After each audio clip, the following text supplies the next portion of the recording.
40 इलाकों पर दोबारा कब्जा जमा लिया, जिसमें ज्यादातर खेरसोन के उत्तरी हिस्से में है और कुछ दक्षिणी खेरसोन में। बताया जा रहा है कि जिन इलाकों पर यूक्रेन ने फिर कब्जा किया है वो काला सागर के किनारे बसे हैं, जिनके ज़ेलेंस्की के पंजे में वापस आने से काला सागर में फिर यूक्रेन की पकड़ मजबूत होने की आशंका है, जिससे रूस की परेशानियां बढ़ सकती हैं अगर खैरसोन के दूसरे इलाके भी इसी तरह पुतिन की मुट्ठी से निकलते चले गए तो जिस युद्ध की शुरुआत रूस ने की थी उसे यूक्रेन खत्म कर सकता है। जो बात पुतिन की बर्दाश्त से बाहर है, लेकिन खैरसोन पर फिर कब्जा जमाने की बात जो ज़ेलेंस्की ने कुछ समय पहले दावे के साथ कही थी उसे वो अमल में लाते दिख रहे हैं। कहा जा रहा है कि अगर इसी तरह यूक्रेन की सेना खैरसोन में अपनी पकड़ मजबूत करती चली गई तो सितंबर तक ये शहर वापस ज़ेलेंस्की के पास होगा और पुतिन जिस खैरसोन पर कब्जा करके बैठे हैं वो उनके हाथ से निकल जाएगा। हालांकि वहां के गवर्नर का कहना है कि खैरसोन में हालात ठीक नहीं है और लोगों की जान पर लगातार खतरा मंडरा रहा है। ऐसे में उन्हें सुरक्षित जगहों पर पहुंचाने की जरूरत है, क्योंकि ज़ेलेंस्की खैरसोन को पाने की हर मुमकिन कोशिश में जुटे हैं और पुतिन की सेना उसे बचाने की जद्दोजहद कर रही है, जिस वजह से वहां चारों तरफ तबाही का मंजर देखने को मिल रहा है। खैरसोन को फिर पाने के लिए बीते कुछ हफ्तों पहले यूक्रेन के सैनिकों ने रूस के हथियारों के कई ठिकानों को तबाह कर दिया था। पुतिन के फौजियों के कमांड पोस्ट भी नष्ट कर दिए गए थे ताकि वहां रूस की ताकत आधी रह जाए। यहाँ तक कि बीते दिनों में रूस के हाई लेवल अफसरों को भी यूक्रेन ने निशाने पर लिया ताकि रूस की लड़ने की क्षमता पहले जैसी न रहे, और इनमें उसे लगातार सफलता भी मिलती चली गई और इसी बात ने उनके आत्मविश्वास को खैरसोन के अंदर घुसने का बढ़ावा दिया और अब उनकी कोशिश पूरे खैरसोन को पुतिन से वापस छीनने की है। तुम दयारों से निकलो, बाहर तो आओ घर से, कुछ हालचाल जानो, परिचय तो हो शहर से।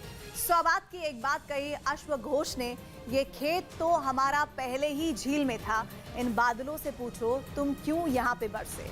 तो मिलेंगे कल जब घड़ी इशारा करेगी 9 बजे रात का, वक्त होगा सौगात की एक बात का।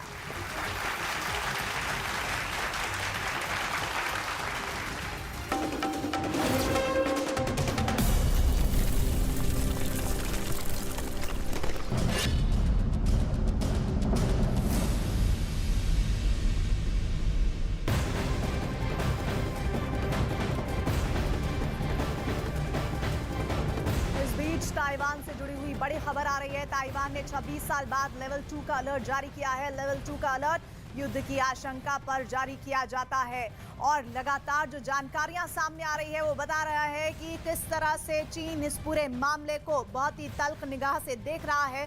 ताइवान से बड़ी खबर, ये बड़ी खबर और साथ ही वो तस्वीर जो नैन्सी पेलोसी को लेकर चीन की त्योरियां चढ़ गई हैं। ताइवान से बड़ी खबर आ रही है। ताइवान ने 26 साल बाद लेवल 2 का अलर्ट जारी किया है। लेवल 2 का अलर्ट युद्ध की आशंका पर जारी किया जाता है और इससे पहले चीन की धमकियों को नजरअंदाज करते हुए अमेरिकी सदन की स्पीकर नैन्सी पेलोसी ताइपे पहुंच गई था।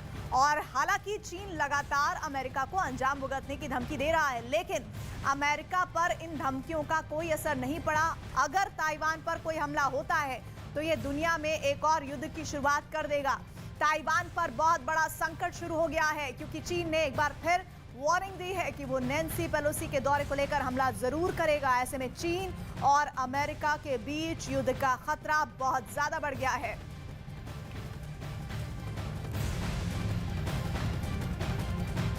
पेलोसी के दौरे पर चीन की बड़ी धमकी सामने आई है। चीन की सेना पर जानकारी ये आ रही है कि वो हमला कर सकता है। चीन के अखबार का ये बहुत बड़ा दावा, चीन की मिलिट्री ऑपरेशन की धमकी की बात इस अखबार में सामने आ रही है।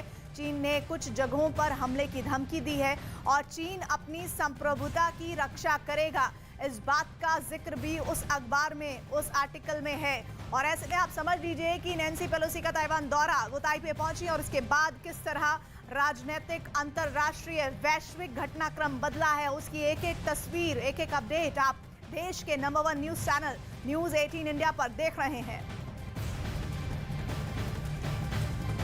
नैन्सी पेलोसी के दौरे से चीन परेशान है। ताइवान के आसमान में जब नैन्सी पेलोसी थी तब भी दहशत थी, जब नैन्सी पेलोसी विमान से उतरी तब भी अमेरिका के चैलेंज की दहशत बीजिंग में थी और इस पूरे दौरे ने चीन को बहुत ही बेचैन किया हुआ है और चीन के दिलो दिमाग पर इस वक्त नैन्सी पेलोसी ही छाई हुई हैं। तो चीन की मिलिट्री ऑपरेशन की धमकी के बीच ये तस्वीरें भी सामने आ रही है। और जो बड़ी खबर जिसका जिक्र अभी थोड़ी देर पहले मैंने किया, किस तरह से ताइवान भी अब पूरी तरह से सतर्कता बरत रहा है। ताइवान ने बीते 26 साल बाद यानी कि लगभग 2.5 दशक से ज्यादा लेवल 2 का अलर्ट, ऐसा पहली बार हो रहा है 2.5 दशक से ज्यादा के वक्त में जब वो लेवल 2 का अलर्ट जारी कर रहा है। लेवल 2 का अलर्ट युद्ध की आशंका पर जारी किया जा सकता है।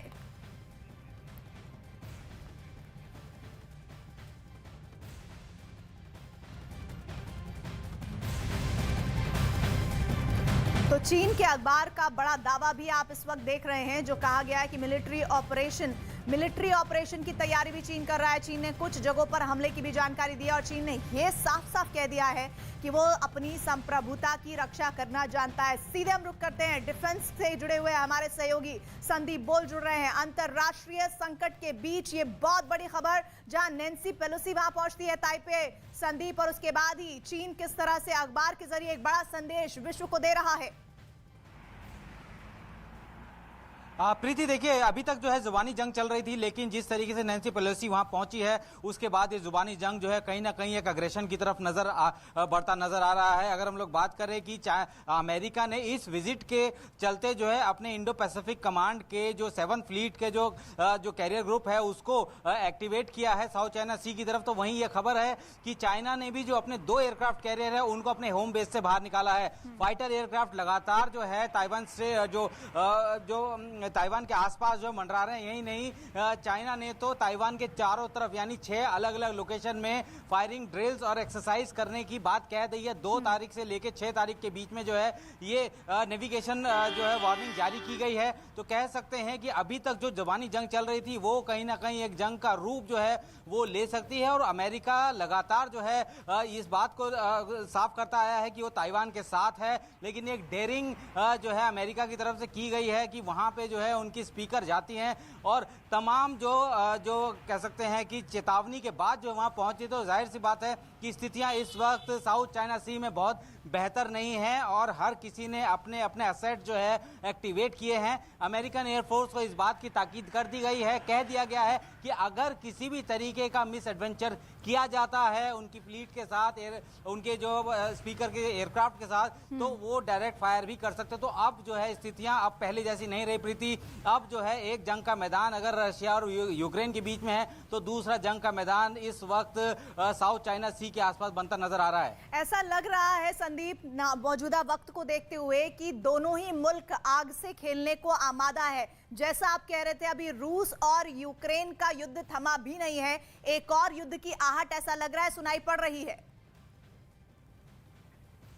बिल्कुल, देखिए जिस तरीके के हालात बन रहे हैं उससे तो यही लग रहा है कि हो सकता है कि चीन जो है ताइवान पर को इन्वेड कर दे, क्योंकि चारों तरफ से उसने जो है ताइवान को घेर रखा है। और अगर किसी भी तरीके, क्योंकि चाइना ने जो अलर्ट जारी किया है और जो एक्सरसाइज लाइव फायरिंग की एक्सरसाइज जो चाइना उस पूरे रीजन में करने वाला है, उसमें अगर अमेरिका की स्पीकर मैं आपको रोक रही हूँ, कुछ जरूरी जानकारियां पहुंचाना चाहती हूँ व्यूअर्स के पास। इस वक्त नैन्सी पेलोसी के ताइवान लैंड करने के बाद चीन से बहुत बड़ी खबर, ताइवान को चारों तरफ से घेरकर चीन की सेना बहुत बड़ा युद्ध अभ्यास करने जा रही है। ये वॉर एक्सरसाइज गुरुवार से रविवार तक होगी और इसमें ताइवान के आसपास के 6 इलाकों में चीन की PLA सेना युद्ध अभ्यास करने जा रही है। चीन के सरकारी अखबार ग्लोबल टाइम्स ने मैप जारी किया है।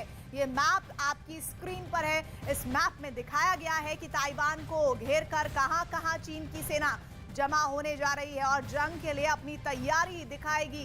एक तरह से ये एक खाका चीन दिखा रहा है ताइवान को लेकर अपनी कूटनीतिक, रणनीतिक और तमाम युद्ध से संबंधित तैयारियों के तहत बहुत ही सटीक एक्शन लेता हुआ चीन इस पूरे मामले पर, क्योंकि वो ये समझ चुका है कि अमेरिका मजबूती के साथ अपने स्टैंड पर आगे बढ़ रहा है। नैन्सी पेलोसी का ताइपे पहुंचना एक साफ संकेत है कि वो किस तरह से न सिर्फ ताइवान के साथ खड़ा होता है, बल्कि ताइवान के साथ साथ जो भी उसके रणनीतिक और कूटनीतिक संबंध है उसको वो आगे बढ़ाता है। और चीन की सेना पूरी तरह से ताइवान को घेरे हुई है।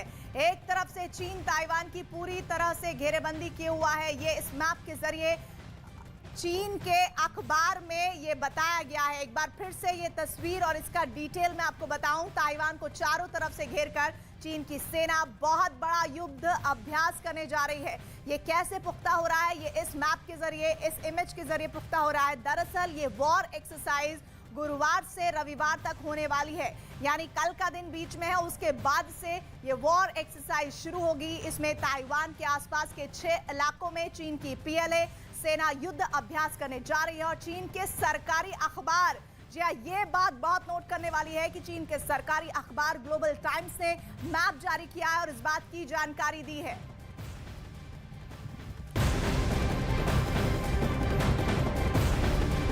देखिए, राजनीतिक घटनाक्रम बदल रहे हैं, लेकिन चीन के विदेश मंत्री का इस दरमियान वो बयान भी किस तरह से, जिसका जिक्र अभी मैं संदीप बोल से कर रही थी, कि किस तरह से दोनों देश आमादा हैं आग से खेलने के लिए। और ऐसे में चीन के विदेश मंत्री का ये बयान भी सामने आ जाता है, जिसमें चीन के विदेश मंत्री वांग यी ये कह रहे हैं कि चीन के विदेश मंत्री बताते हैं कि धमकी भरे लहजे में बता रहे हैं कि अमेरिका आग से न खेले, अमेरिका को इसके गंभीर नतीजे भुगतने होंगे।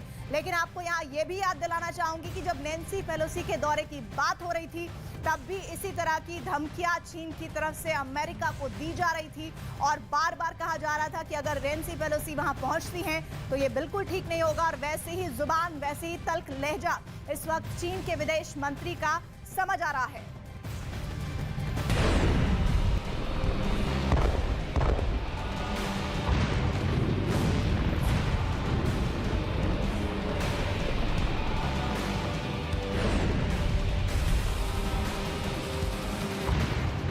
चीन के सरकारी टेलीविजन पर देखिए अभी क्या चल रहा है।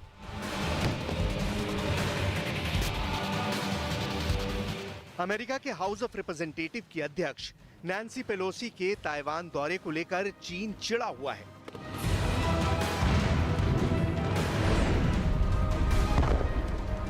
एक के बाद एक धमकियां दे रहा है, लेकिन चीन के सरकारी न्यूज चैनल पर बड़ी खबर पेलोसी नहीं, बारूद है। चीनी सेना का प्रोपेगेंडा वीडियो धड़ल्ले से दिखाया जा रहा है। दुनिया को चीन अपने नए हथियारों का जखीरा दिखा रहा है। और ये काम सिर्फ सीसीटीवी यानी state broadcaster China central television पर ही नहीं हो रहा।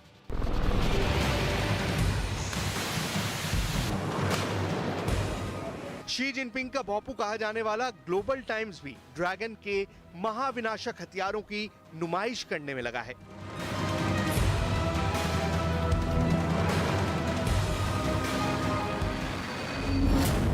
हेडलाइंस बनाया गया है, चीन को हथियारों और उपकरणों में बड़ी सफलता।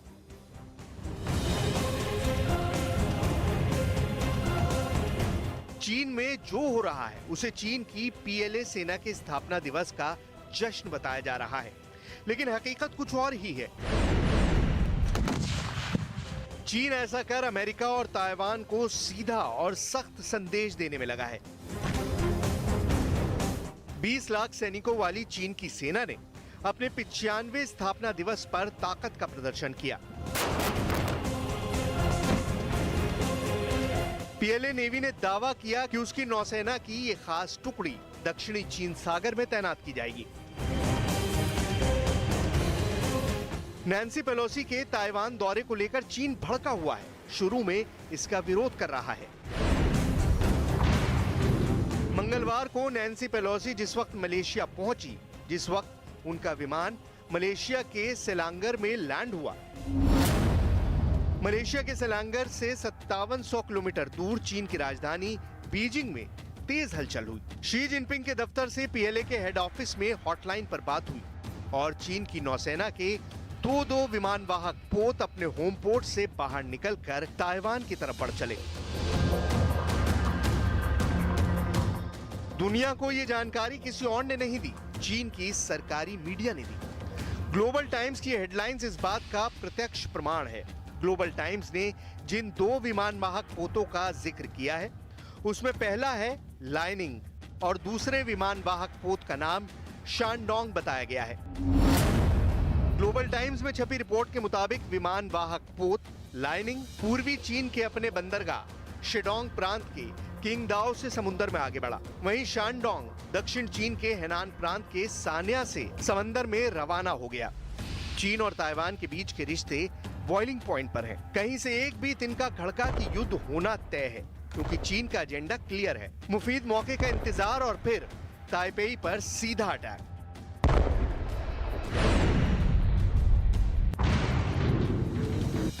शी जिनपिंग की साफ समझ है कि ताइवान की आजादी का ऐलान का मतलब ही है युद्ध, और इसीलिए ताइवान पर हमला जरूरी है। बस इसका वक्त क्या होगा, शी जिनपिंग इसी का इंतजार कर रहे हैं। और उसके पहले चीन की people's liberation army heavy duty मशक्कत कर रही है। अपने हथियार परख रही है। चीन की नेवी वॉर एक्सरसाइज कर रही है। एयरक्राफ्ट चमकाए जा रहे हैं। पीपल्स लिबरेशन आर्मी अपने स्थापना दिवस पर शक्ति प्रदर्शन कर ताइवान को डरा रही है। स्थापना दिवस पर चीन ने अपने नए विकसित हथियार दिखाए। हाइपरसोनिक मिसाइलें दिखाई, हमलावर जहाज गरजे, एरियल टैंकर दिखाए, बड़े विध्वंसकों का प्रदर्शन किया गया। और इस पूरे प्रदर्शन को चीन के सरकारी टीवी पर लाइव टेलीकास्ट किया गया। रही सही कसर सरकारी ग्लोबल टाइम्स अखबार ने पूरी कर दी। सरकारी ग्लोबल टाइम्स अखबार में लिखा गया, ताइवान मुद्दे पर अमेरिका चीन के बीच युद्ध भड़का तो इन अस्त्रों की भूमिका महत्वपूर्ण होगी।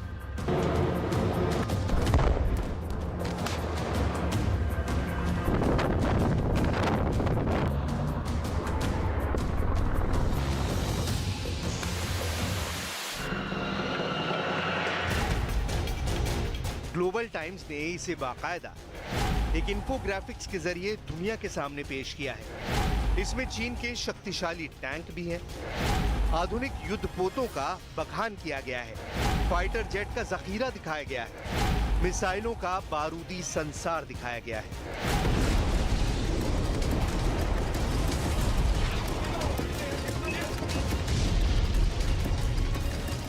DF-21 की रेंज 2000 किलोमीटर।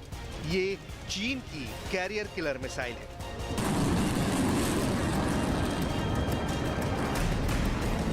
चीन की intercontinental ballistic missile DF-31 range 11000 kilometre.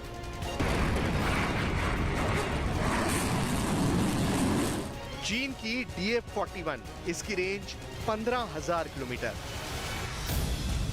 चीन की बहुत बड़ी परमाणु मिसाइल DF-5 रेंज 13000 किलोमीटर।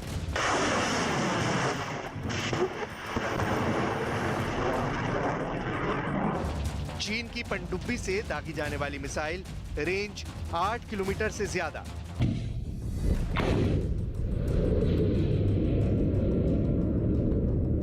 चीन के इस मिसाइल जखीरे के बारे में बताने की बहुत बड़ी वजह है। चीन का मिसाइल स्टोर इस वक्त दुनिया में बहुत बड़ा चैलेंज पेश करने जा रहा है।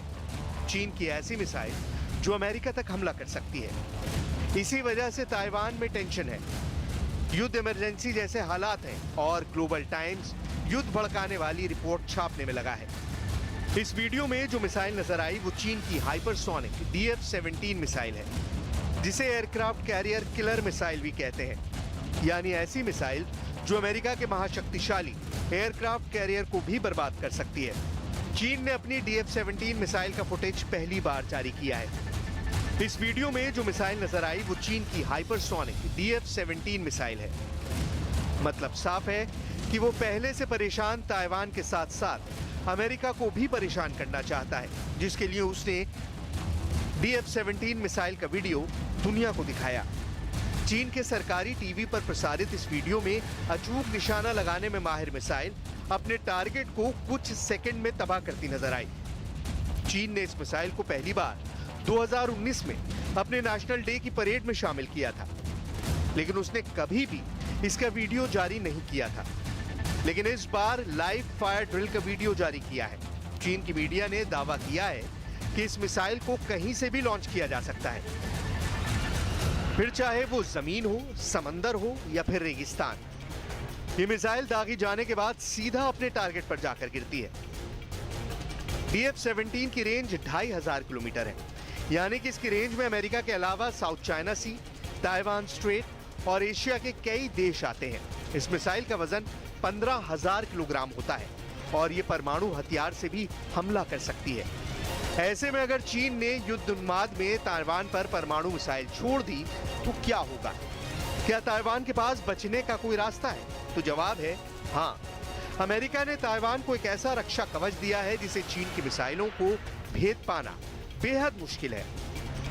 अमेरिका से मिली सटीक मिसाइल डिफेंस सिस्टम दुश्मन की मिसाइलों के गिरने से पहले ही उन्हें मार गिराने की क्षमता रखता है।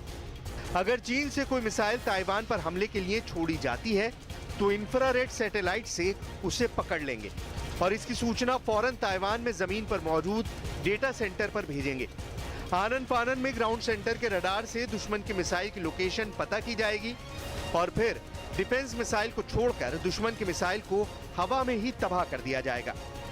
अब तक विश्व में अकेला अमेरिका सुपर पावर था, लेकिन अब चीन दूसरा सुपर पावर बनने की दहलीज पर खड़ा है और ताइवान पर कब्जा भी चीन के पहले टास्क लिस्ट में है, जिसे पूरा करने के लिए चीन अमेरिका को किसी बड़ी जंग में फंसाना चाहता है। जब तक अमेरिका किसी बड़ी जंग में फंसेगा नहीं, तब तक चीन अपना मकसद पूरा नहीं कर पाएगा, जिसकी तैयारी वो दिन रात कर रहा है और इसका वीडियो बिना किसी संकोच के पूरी दुनिया के सामने पेश कर रहा है। यूएस एयरफोर्स के मेजर जनरल कैमरन होल्ट की माने तो मौजूदा वक्त में चीन C4I फार्मूले पर काम कर रहा है। C4I का मतलब है कमांड, कंट्रोल, कम्युनिकेशन, कंप्यूटर, वहीं I का मतलब है इंटेलिजेंस। इसमें मिसाइलें भी हैं, युद्धपोत भी है, हाइपरसोनिक हथियार भी हैं और फाइटर जेट भी। मिसाल के तौर पर ग्लोबल टाइम्स ने चीन की वायुसेना के 3 लड़ाकू विमान का जमकर बखान किया है। ये हैं J6, J10 और J20। चीन की वायुसेना अपने J20 को स्टेल्थ फायर पावर बोलती है, यानी ये वो जहाज है जिसकी फायर पावर का अंदाजा उनका शिकार ही समझ सकता है, वो भी तब जब उन्हें नजर आए।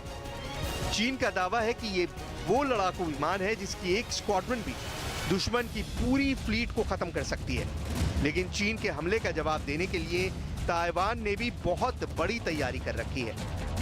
ताइवान छोटा देश जरूर है, लेकिन उसके साइज के हिसाब से ताइवान की वायुसेना बहुत मजबूत है। लेकिन चीन की शक्तिशाली एयरफोर्स को रोकने के लिए उसके फाइटर जेट फिर भी कम पड़ जाएंगे। हाँ, ये जरूर है कि चीन के किसी भी हमले का जवाब ताइवान शुरुआत में मजबूती से दे सकता है। ऐसा कैसे है, उसका हिसाब किताब बहुत गौर से देखिएगा। ताइवान के पास अभी पहले से अमेरिका से खरीदे गए 140 F-16K है। यही जहाज ताइवान की हवाई ताकत की बैकबोन है। ये जहाज ताइवान ने 90 के दशक और उसके बाद खरीदे, जो कई मायनों में चीन के फाइटर्स से आधुनिक है। आज भी यही सबसे बड़ा फैक्टर है कि चीन के फाइटर पायलट ताइवान के इस लड़ाकू विमान से मुकाबला नहीं करना चाहेंगे। ताइवान के पास फ्रांस से खरीदे गए 60 मिराज 2000 फाइटर जेट भी हैं। मिराज 2000 बेहतरीन फाइटर है और मल्टी रोल होने के नाते ये न सिर्फ चाइनीज जेट्स का सामना कर सकता है, बल्कि चीन के जमीनी टारगेट पर भी हमला कर सकता है। ताइवान इन विमानों को भी स्पेशल मिशन एयरक्राफ्ट के तौर पर इस्तेमाल करना चाहेगा। ताइवान के पास अपना बनाया हुआ FCK चिंगपो लड़ाकू विमान भी है। उसके पास ऐसे 130 फाइटर जेट है। FCK 3 साल पुराना जहाज है, लेकिन ये ताइवान का खुद का बनाया हुआ फाइटर जेट है। ये काफी हद तक F-16 से मिलता हुआ लड़ाकू विमान है, लेकिन इसमें लगे डबल इंजन इसे लंबे मिशन के लिए और कारगर बनाते हैं। इसके अलावा ताइवान के पास अमेरिका से बहुत पहले लिए गए 5 F-5 फाइटर जेट भी बचे हुए हैं, लेकिन मोटा मोटी यही ताइवान की ताकत है। इसलिए देखा जाए तो ताइवान के पास करीब 350 फाइटर जेट हैं और ये उसके छोटे से साइज के हिसाब से बहुत बड़ी फोर्स कही जा सकती है। लेकिन क्या ये वायुसेना चीन के करीब 2000 फाइटर जेट वाली फोर्स का मुकाबला कर सकती है? ये चीन की फाइटर फ्लीट का छठा हिस्सा भी नहीं है।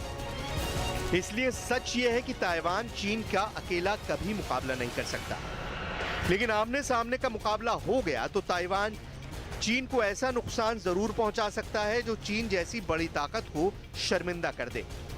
और ऐसा मुमकिन है, इस बात से चीन भी बहुत अच्छी तरह वाकिफ है और बाइडेन भी इस बात को बहुत अच्छी तरह जानते हैं। यही वजह है कि ताइवान को लेकर चीन और अमेरिका में ठनी हुई है और दुनिया के सामने एक नए युद्ध का खतरा बढ़ गया है।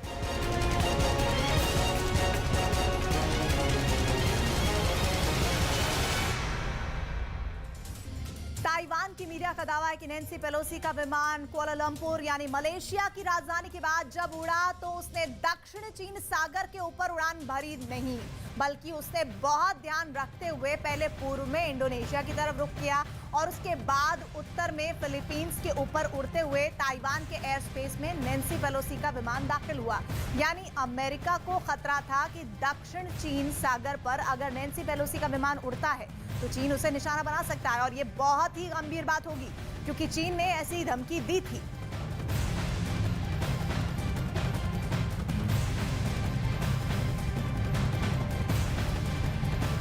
तो न्यूज 18 के पास नैन्सी पेलोसी का पूरा रूट मैप मौजूद है, जिसके बारे में हम डिटेल दे रहे हैं। न्यूज 18 के पास पेलोसी का पूरा रूट है, जिसमें दक्षिण चीन सागर के ऊपर उड़ान नहीं भरने की तैयारी की गई थी। बहुत लंबे रूट से पहुंची है नैन्सी पेलोसी, क्योंकि ये कहा जा रहा था कि अगर वो रूट जो पहले से माना जा रहा था कि वो ताइवान पहुंचने के लिए अपना सकती है, अगर वो अपनाती तो मुमकिन है कि चीन उन्हें टारगेट कर सकता था, जैसा कि चीन ने धमकी भी दी थी।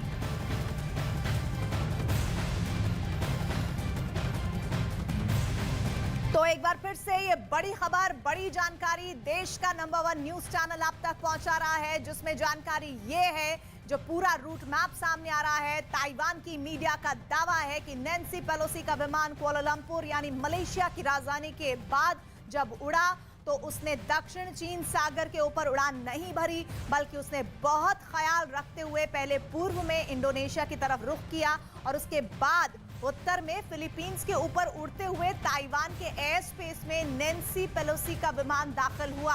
यानी अमेरिका को खतरा था कि दक्षिण चीन सागर पर अगर नैन्सी पेलोसी का विमान उड़ता है तो चीन उसे निशाना बना सकता है। ये बात बहुत गंभीर इस लिहाज से क्योंकि चीन ने ऐसी धमकी दी थी।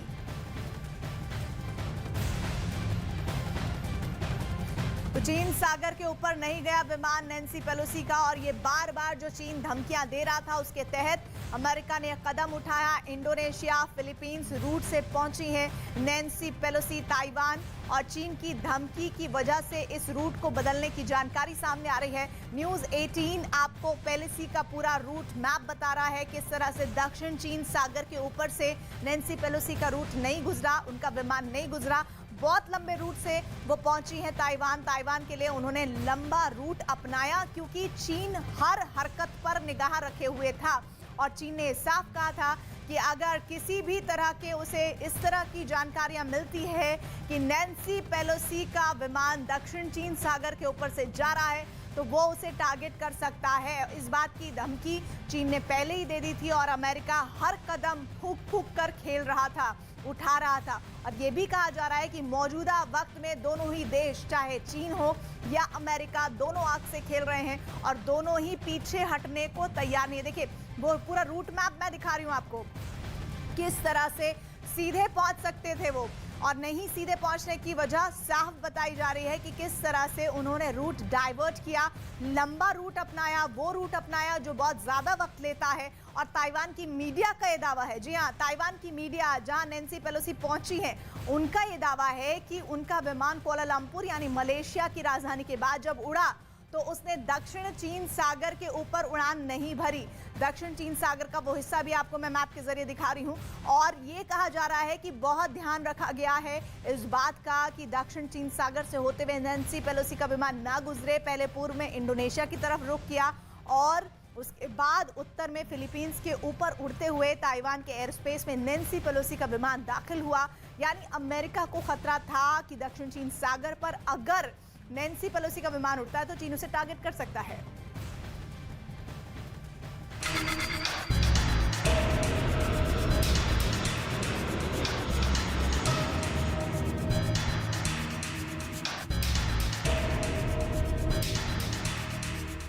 मामला तूल पकड़ चुका है।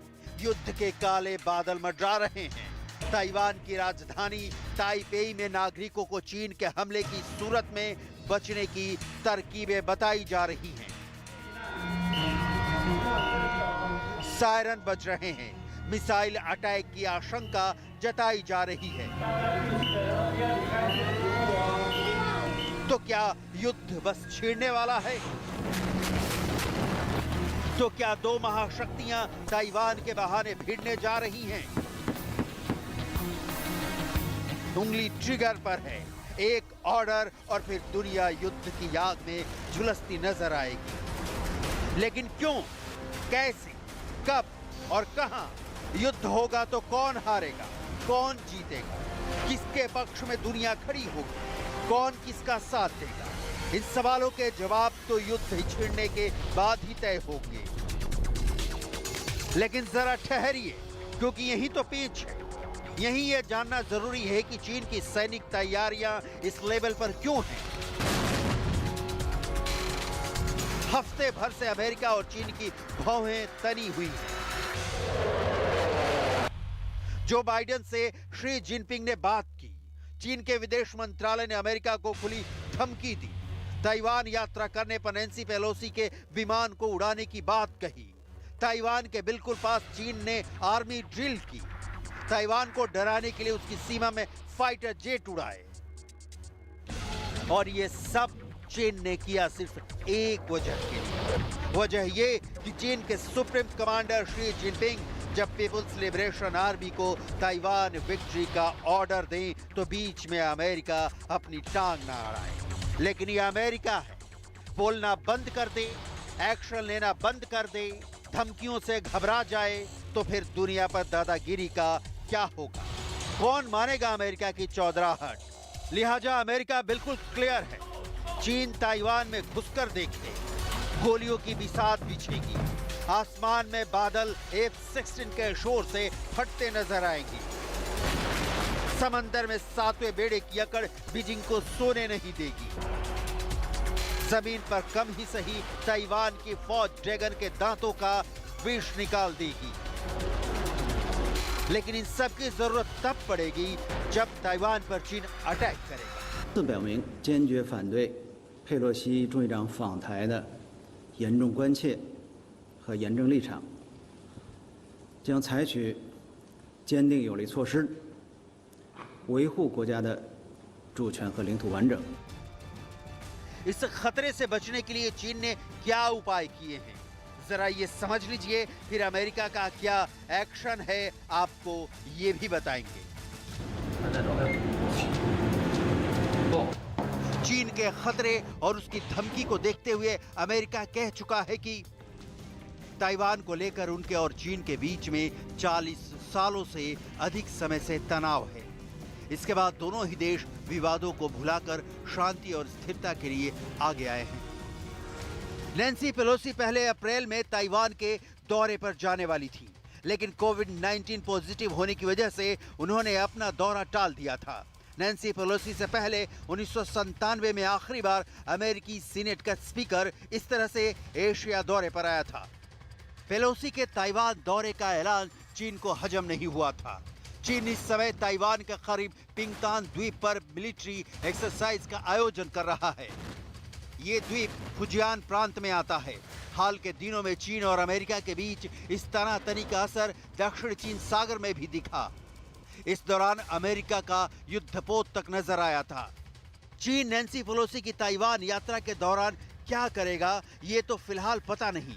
लेकिन अमेरिकी विशेषज्ञों की एक रिपोर्ट के मुताबिक पीपुल्स लिबरेशन आर्मी अब जमीन और समुद्र के भीतर से मार करने वाली छोटी दूरी की मिसाइलों से लैस है। इनसे हिंद महासागर में अमेरिकी सैन्य मौजूदगी के लिए गंभीर खतरा उत्पन्न हो गया है। चीन पहले ही अपनी रॉकेट सेना तैयार कर चुका है। अमेरिकी रक्षा विभाग की रिपोर्ट के मुताबिक हिंद प्रशांत इलाके के लिए चीन ने लगभग 2000 मिसाइलें तैनात कर दी हैं। ऐसी 4 क्रूज मिसाइलों की अधिकतम मार क्षमता 1800 किलोमीटर तक है। एक्सपर्ट का मानना है कि छोटी दूरी की ये मिसाइलें कहीं ज्यादा सटीक निशाना लगाती हैं। चीन के पास इस समय सबसे ताकतवर क्रूज मिसाइलें भी हैं। इस रिपोर्ट के मुताबिक पारंपरिक और परमाणु मिसाइलों के संचालन के लिए चीन ने नई मिसाइल संचालन प्रणाली तैयार की है। अमेरिकी CSIS मिसाइल डिफेंस प्रोजेक्ट के मुताबिक चीन के पास सबसे सक्रिय और सबसे नया मिसाइल विकास कार्यक्रम है। चीन के पास 7,000 से 15,000 किलोमीटर तक मार करने वाली इंटरकॉन्टिनेंटल मिसाइलें भी हैं। साफ है कि अमेरिका चीन के निशाने की जद में है। चीन की नौसेना पनडुब्बियों के बेड़े में एटमी बैलिस्टिक मिसाइलें तैनात करने में जुटी हैं। इससे चीन समुद्र के भीतर से बैलिस्टिक मिसाइलें दागने में सक्षम हो सकेगा। चीन की इन तैयारियों को बताने का मकसद ये है कि चीन किस लेवल पर युद्ध के लिए तैयार है, ये जानना बहुत जरूरी है, क्योंकि इसका असर भारत पर भी होगा। ताइवान स्ट्रेट में अमेरिका और चीन के बीच जंग छिड़ती है तो असर बहुत स्वाभाविक है, लेकिन फिलहाल बात उस छोटे से देश ताइवान की जिसे लेकर अमेरिका और चीन आमने सामने हैं। अमेरिका चीन की वन चाइना पॉलिसी को मानता है। वन चाइना पॉलिसी के मुताबिक ताइवान को इस तरह की तवज्जो देना चीन कभी बर्दाश्त नहीं कर सकता है कि नैन्सी पेलोसी ताइवान की यात्रा करें। चीन ताइवान को अपना ही हिस्सा मानता है। यही वजह है कि ताइवान के साथ किसी भी देश के आधिकारिक तौर पर कूटनीतिक संबंध नहीं है। न ही संयुक्त राष्ट्र से ताइवान को एक आजाद राष्ट्र के रूप में मान्यता मिली हुई है। ओलंपिक गेम्स में भी उसके खिलाड़ी चीन के उम्मीदवार के तौर पर शामिल होते हैं, लेकिन अमेरिका ताइवान को चीन के मुंह में नहीं जाने देगा। और इसकी वजह सिर्फ ताइवान से अमेरिका की नजदीकी नहीं, बल्कि अमेरिका के एशिया में अपने हित भी हैं।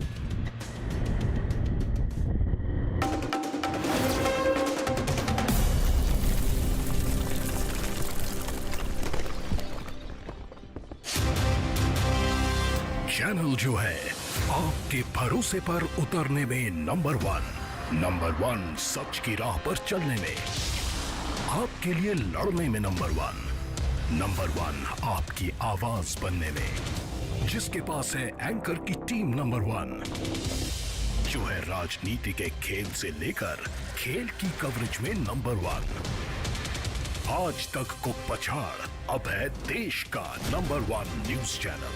तो देखते रहिए न्यूज़ 18 इंडिया। और अल जवाहिरी के बारे में पुख्ता जानकारी मिलने के बाद राष्ट्रपति जो बाइडेन ने कैबिनेट के सदस्यों के साथ बैठक की और उन्हें पूरे मिशन के बारे में जानकारी दी। इसके बाद 25 जुलाई को इस मिशन को अंजाम देने के लिए अंतिम बैठक हुई। इसमें राष्ट्रपति बाइडेन ने ऐसा हमला करने को कहा जिसमें वहां आसपास रहने वाले लोगों को कोई नुकसान न हो। और 31 जुलाई को CIA ने इस बात को पुख्ता कर लिया कि काबुल के शेरपुर के उस मकान में अल जवाहिरी ही है। इसके बाद ड्रोन से हेलफायर मिसाइल दागकर जवाहिरी को ढेर कर दिया गया। इस बीच ये खबर आई कि अल जवाहिरी को ढेर करने में अमेरिका को पाकिस्तान की मदद मिली। दावा किया जा रहा है कि कंगाल पाकिस्तान ने IMF से लोन पाने के लिए अमेरिकी ऑपरेशन में सहायता की। और दावा यह भी किया जा रहा है कि जिस किलर ड्रोन ने जवाहिरी को निशाना बनाया वो किसी खाड़ी देश से उड़कर पाकिस्तान के रास्ते काबुल तक पहुंचा था। कहा जा रहा है कि पाकिस्तान के ऊपर से अमेरिकी ड्रोन बिना बाजवा की इजाजत के उड़ ही नहीं सकता। चीन से तनातनी के बीच ताइवान पहुंची अमेरिकी सदन की स्पीकर नैन्सी पेलोसी। भारी सुरक्षा के बीच ताइपे एयरपोर्ट पर उतरा नैन्सी पेलोसी का विमान। अमेरिकी विमान की लैंडिंग से पहले ताइपे में एयर अलर्ट का सायरन बजा। नैन्सी पेलोसी के ताइवान पहुंचते ही चीन की बड़ी धमकी। चीन के रक्षा मंत्रालय ने कहा पेलोसी के ताइवान दौरे के जवाब में चीन की सेना ताइवान के खिलाफ टारगेट मिलिट्री ऑपरेशन शुरू करेगी। केंद्रीय शिक्षा मंत्री धर्मेंद्र प्रधान ने लिखी बंगाल की सीएम ममता बनर्जी को चिट्ठी। बंगाल में हुए शिक्षा भर्ती घोटाले पर जताई चिंता। बंगाल के लोगों का भरोसा और छात्रों के भविष्य के लिए जरूरी कदम उठाने की मांग की। न्यूज़ 18 इंडिया बना देश का नंबर 1 न्यूज चैनल। आज तक और इंडिया टीवी को पछाड़ा। दर्शकों ने खबरों के लिए न्यूज़ 18 इंडिया पर जताया भरोसा।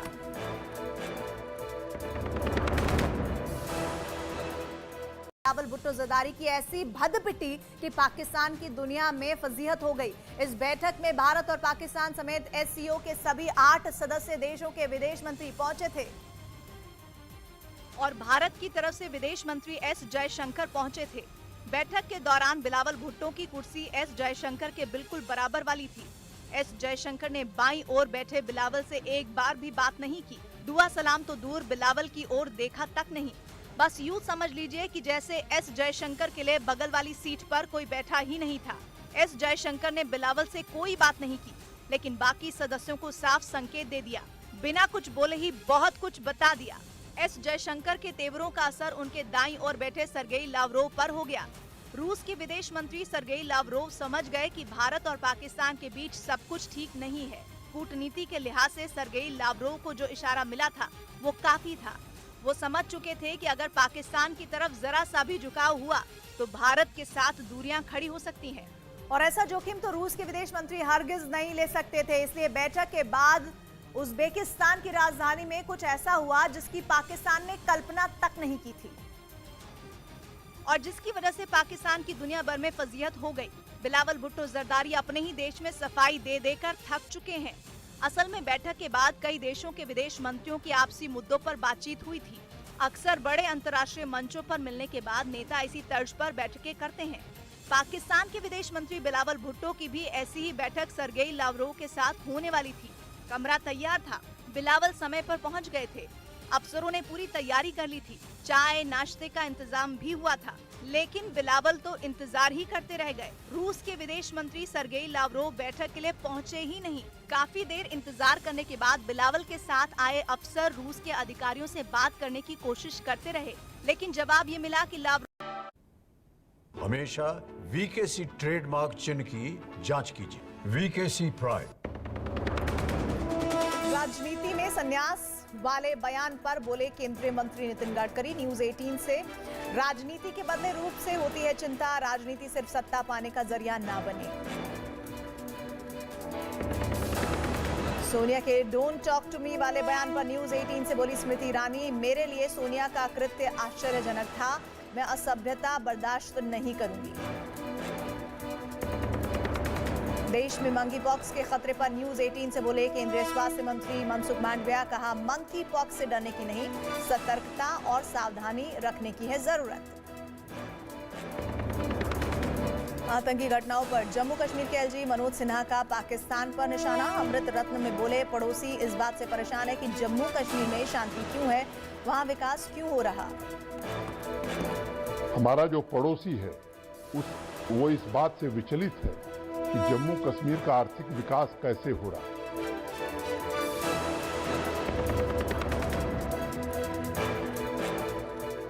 जिनपिंग ने अमेरिका को युद्ध की खुली चेतावनी दे दी थी। चीन ने अमेरिका को सीधी चुनौती देते हुए ये साफ बोल दिया था कि जो आग से खेलेगा वो खुद जल जाएगा। मतलब ये कि चीन ताइवान के मुद्दे पर अमेरिका से आर पार की लड़ाई के मूड में है। यही नहीं, अमेरिका को चेतावनी देने के लिए या यूं कहें कि अपनी ताकत दिखाने के लिए शी जिनपिंग की सेना ने उत्तरी चीन के एक सुनसान इलाके में युद्ध का अभ्यास भी किया। चीन की तरफ से उसकी सेना के इस अभ्यास का एक वीडियो भी जारी किया गया, जिसमें उसके सैनिक दुश्मनों पर काल बनकर टूटते दिखाई दिए। वीडियो में चीनी सेना के कई लड़ाकू हेलीकॉप्टर एक साथ उड़ान भरते और आसमान से ही टारगेट को ध्वस्त करते नजर आए। मतलब ये कि चीन अपने इस युद्ध अभ्यास से ये साफ कर देना चाहता है कि अगर अमेरिकी संसद के निचले सदन की स्पीकर नैन्सी पेलोसी ने ताइवान का दौरा किया तो उसकी सेना चुप नहीं बैठेगी, क्योंकि उत्तरी चीन के जिस हिस्से में शी जिनपिंग की सेना ने जंग का अभ्यास किया उसे देखकर ये साफ हो गया कि ताइवान के मुद्दे पर चीन अमेरिका से जंग लड़ने की तैयारी कर चुका है। सैन्य अभ्यास का जो वीडियो चीन ने जारी किया उसमें शी जिनपिंग के सैनिक हर हालात में जंग लड़ने और दुश्मनों को तबाह करने की ताकत को परखते दिखे। लड़ाकू हेलीकॉप्टर से दुश्मन की जमीन पर उतरकर उन्हें ढेर करने का गुर भी चीन के सैनिकों ने दिखाया। इसके अलावा आसमान से दुश्मन के ठिकानों पर बम बरसाने का भी अभ्यास किया गया। यही नहीं, दुश्मन के लड़ाकू विमानों और हेलीकॉप्टरों को चकमा देने और उन्हें मिट्टी में मिलाने की भी तैयारी को परखा गया। और इस मिलिट्री ड्रिल के जरिए शी जिनपिंग ने ये दिखाने की कोशिश की कि वो किसी भी कीमत पर ताइवान के मुद्दे पर झुकने वाले नहीं है और उनकी सेना किसी भी देश की सेना से मुकाबले के लिए न सिर्फ तैयार है बल्कि उनके छक्के भी छुड़ा सकती है। मतलब ये कि इस मिलिट्री ड्रिल के जरिए चीन ने अमेरिका को अपनी ताकत भी दिखा दी और एक बार फिर ये चेतावनी दे दी कि अगर उसने ताइवान के मुद्दे पर अड़ंगा लगाने की कोशिश की तो उसे गंभीर परिणाम भुगतने होंगे। Of Speaker Pelosi, and if the U.S. continues down the wrong path, we will take strong and resolute measures to ensure our sovereignty and security. Commonwealth games में भारत ने जीता एक और गोल्ड मेडल। भारतीय महिला लॉन बॉल्स टीम ने final मुकाबले में दक्षिण अफ्रीका की टीम के खिलाफ 17-10 से जीत दर्ज की। अपनी चिकित्सा से लाखों दिलों को गति देने वाले डॉक्टर नरेश त्रेहन को अमृत रत्न सम्मान। न्यूज 18 इंडिया से बोले त्रेहन, दिल को स्वस्थ रखने के लिए सेहत का ख्याल रखना जरूरी। फिल्म और वेब सीरीज में अपने अभिनय का लोहा मनवाने वाले पंकज त्रिपाठी को अमृत रत्न सम्मान। पंकज त्रिपाठी ने न्यूज 18 का जताया आभार। आज भी नहीं लगता कि सफल हुआ हूं, ये भी बताया। एथलीट की दुनिया में भारत की उड़न परी पीटी उषा को अमृत रत्न सम्मान। पीटी उषा ने न्यूज 18 इंडिया का जताया आभार।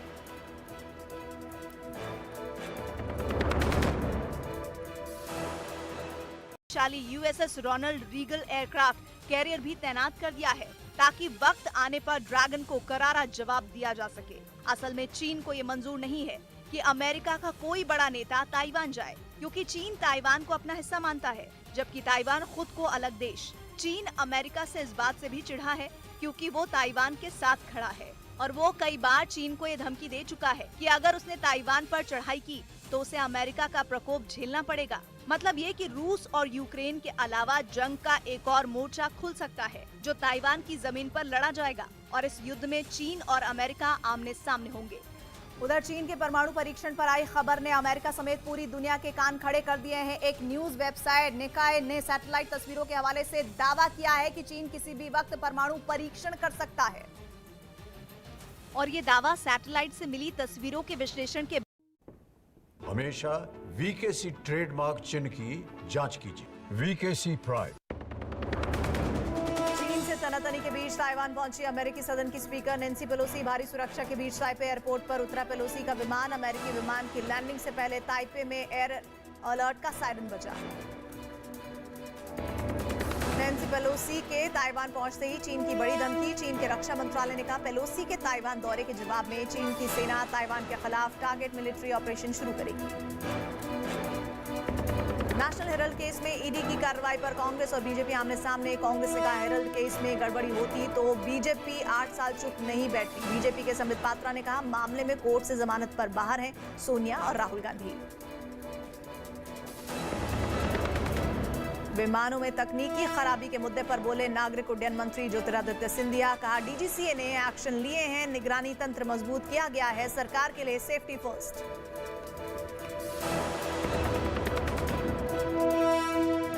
सीधे सीधे अमेरिका को धमकी तक दे दी कि अगर उसने ताइवान और चीन के बीच आने की कोशिश की तो अंजाम बुरा होगा। हालांकि अमेरिका ने इस पर अपना रुख साफ कर दिया। अमेरिकी रक्षा विभाग ने एक बयान जारी कर ये दावा किया कि वो चीन के साथ कोई तनाव नहीं चाहते। We will not take the bait or engage in saber rattling. लेकिन बावजूद इसके चीन अपनी हरकतों से बाज नहीं आया। उसने अमेरिका को अपनी ताकत दिखाने के इरादे से अपने सैन्य अभ्यास बढ़ा दिए। इस बीच अमेरिका ने दावा किया कि उसने अफगानिस्तान के काबुल में किए गए एक ड्रोन अटैक में आतंकी संगठन अल-कायदा के सरगना अल जवाहिरी को मार गिराया। 9/11 हमले के बाद करीब 21 सालों से अमेरिकी खुफिया एजेंसियों की आंखों में धूल झोंक रहे अल जवाहिरी की एक आदत ने उसे मौत के मुंह में पहुंचा दिया। और अमेरिका ने 31 जुलाई को ड्रोन से ऐसी मिसाइलें दागी जिसने पलक झपकते ही अल जवाहिरी का खात्मा कर दिया। अफगानिस्तान के काबुल में बने एक घर में पिछले कई महीनों से बड़े आराम से रह रहा अल जवाहिरी अपनी एक आदत की वजह से अमेरिका के निशाने पर आ गया। दावा किया गया कि अल-कायदा के सरगना की उसी आदत ने अमेरिका को उसका पता दे दिया। और दुनिया के बेहद खूंखार आतंकी संगठन के सरगना अल जवाहिरी को इस बात की भनक तक नहीं लगी कि उसकी छोटी सी गलती उसे हमेशा के लिए मिटा देने वाली है, क्योंकि अमेरिकी खुफिया एजेंसी की निगाह उसकी हर एक हरकत पर थी। वो तो बस इंतजार कर रहे थे कि कब इस बात को पुख्ता किया जा सके कि काबुल के शेरपुर के एक मकान में अल जवाहिरी जैसा खतरनाक आतंकी रह रहा है। और अमेरिका को मौका भी मिल गया जब अल जवाहिरी खाना खाने के बाद मकान की बालकनी में था। असल में जवाहिरी को खाना खाने के बाद रोज बालकनी में आने की आदत थी, लेकिन इस बार जैसे ही वो वहां आया, अमेरिकी खुफिया एजेंसी ने उसकी पहचान की पुष्टि कर दी। इसके बाद ड्रोन से हमला करके जवाहिरी को मौत के घाट उतार दिया गया। और अमेरिकी खुफिया विभाग ने इस हमले को भारतीय समय के मुताबिक 31 जुलाई को सुबह 7:18 पर अंजाम दिया। लेकिन दुनिया के सबसे खतरनाक आतंकी संगठन अल-कायदा के सरगना अल जवाहिरी की मौत का ऐलान एक रोज पहले किया गया। कहा जा रहा है कि अमेरिका ने अल जवाहिरी को ठीक वैसे ही ठिकाने लगाया जैसे उसके आका ओसामा बिन लादेन को मार गिराया गया था। अमेरिका ने 2 मई 2011 को पाकिस्तान के एबटाबाद में एक ऑपरेशन को अंजाम दिया और लादेन को ढेर किया था और कुछ उसी तरह का खुफिया ऑपरेशन उसने 31 जुलाई 2022 को किया, जिसमें अल जवाहिरी का खात्मा कर दिया गया। और इस दिन का इंतजार अमेरिका के साथ साथ पूरी दुनिया कर रही थी, क्योंकि ओसामा बिन लादेन के बाद अल जवाहिरी ही वो दूसरा चेहरा बचा था जिसने अमेरिका में 11 सितंबर 2001 में वर्ल्ड ट्रेड सेंटर पर हमला किया था और लादेन का हर कदम उसका साथ दिया था। और यही वजह है कि अल जवाहिरी ही ओसामा के खात्मे के बाद उसका वारिस बना। वो ओसामा की मौत के बाद से ही उसकी सल्तनत संभाल रहा था। लादेन को मारने के बाद अमेरिका को लगा कि अलकायदा भी खत्म हो जाएगा, लेकिन अल जवाहिरी ने ऐसा नहीं होने दिया। कहा जाता है कि लादेन की मौत के बाद अल जवाहिरी ने अपने दम पर दुनिया के बेहद खतरनाक आतंकी संगठन को जिंदा रखा। अमेरिका को 9/11 हमले के बाद से ही अल जवाहिरी की तलाश थी। कहा जाता है कि अल जवाहिरी ही वो आतंकी था जिसने वर्ल्ड ट्रेड टावर पर हुए हमले के लिए विमानों को हाईजैक करने में मदद की थी। और इसी वजह से वो लादेन के बाद उनकी हिट लिस्ट में था। अमेरिकी खुफिया एजेंसी CIA लगातार उसकी तलाश में लगी हुई थी। उसकी कोशिश थी कि किसी तरह बस एक सुराग मिले और वो अल जवाहिरी को मिटाने के लिए ऑपरेशन शुरू कर सके। लेकिन अल जवाहिरी का पता लगा पाना इतना भी आसान नहीं था। वो लगातार अपनी जगह बदलता रहता था। हालांकि CIA को इसी साल एक खबर मिली थी कि जवाहिरी की पत्नी और बच्चे काबुल में बने घर में रहते हैं और करीब 6 महीने पहले इस बात का भी पता चला था कि अल जवाहिरी भी उसी घर में रहता है। लेकिन अमेरिका कोई चूक नहीं चाहता था, इसलिए उसने कुछ और दिन लगाकर अल जवाहिरी की पहचान को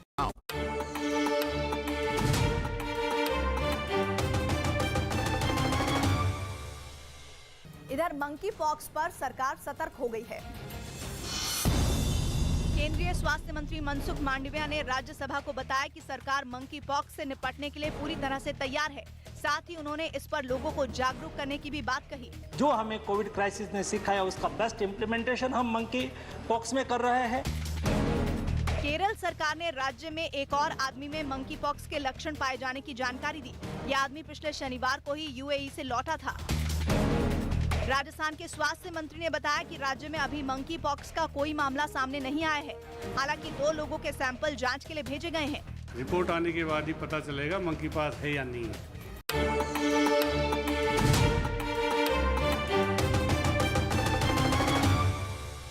को ढेर कर दिया गया।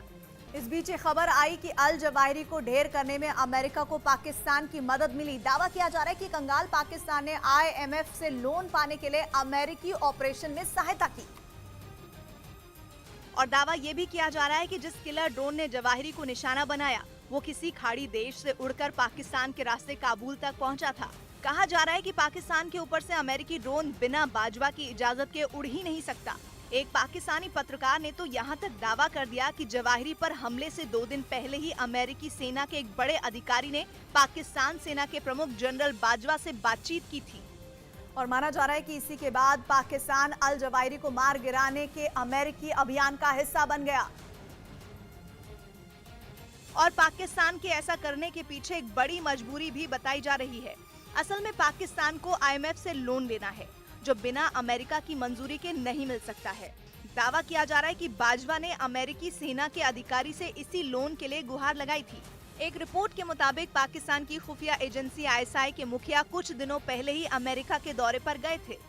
माना जा रहा है कि बाजवा की बातचीत और ISI चीफ की अमेरिकी यात्रा के बाद ही अल जवाहिरी के खात्मे में पाकिस्तान की मदद पर मुहर लग गई थी।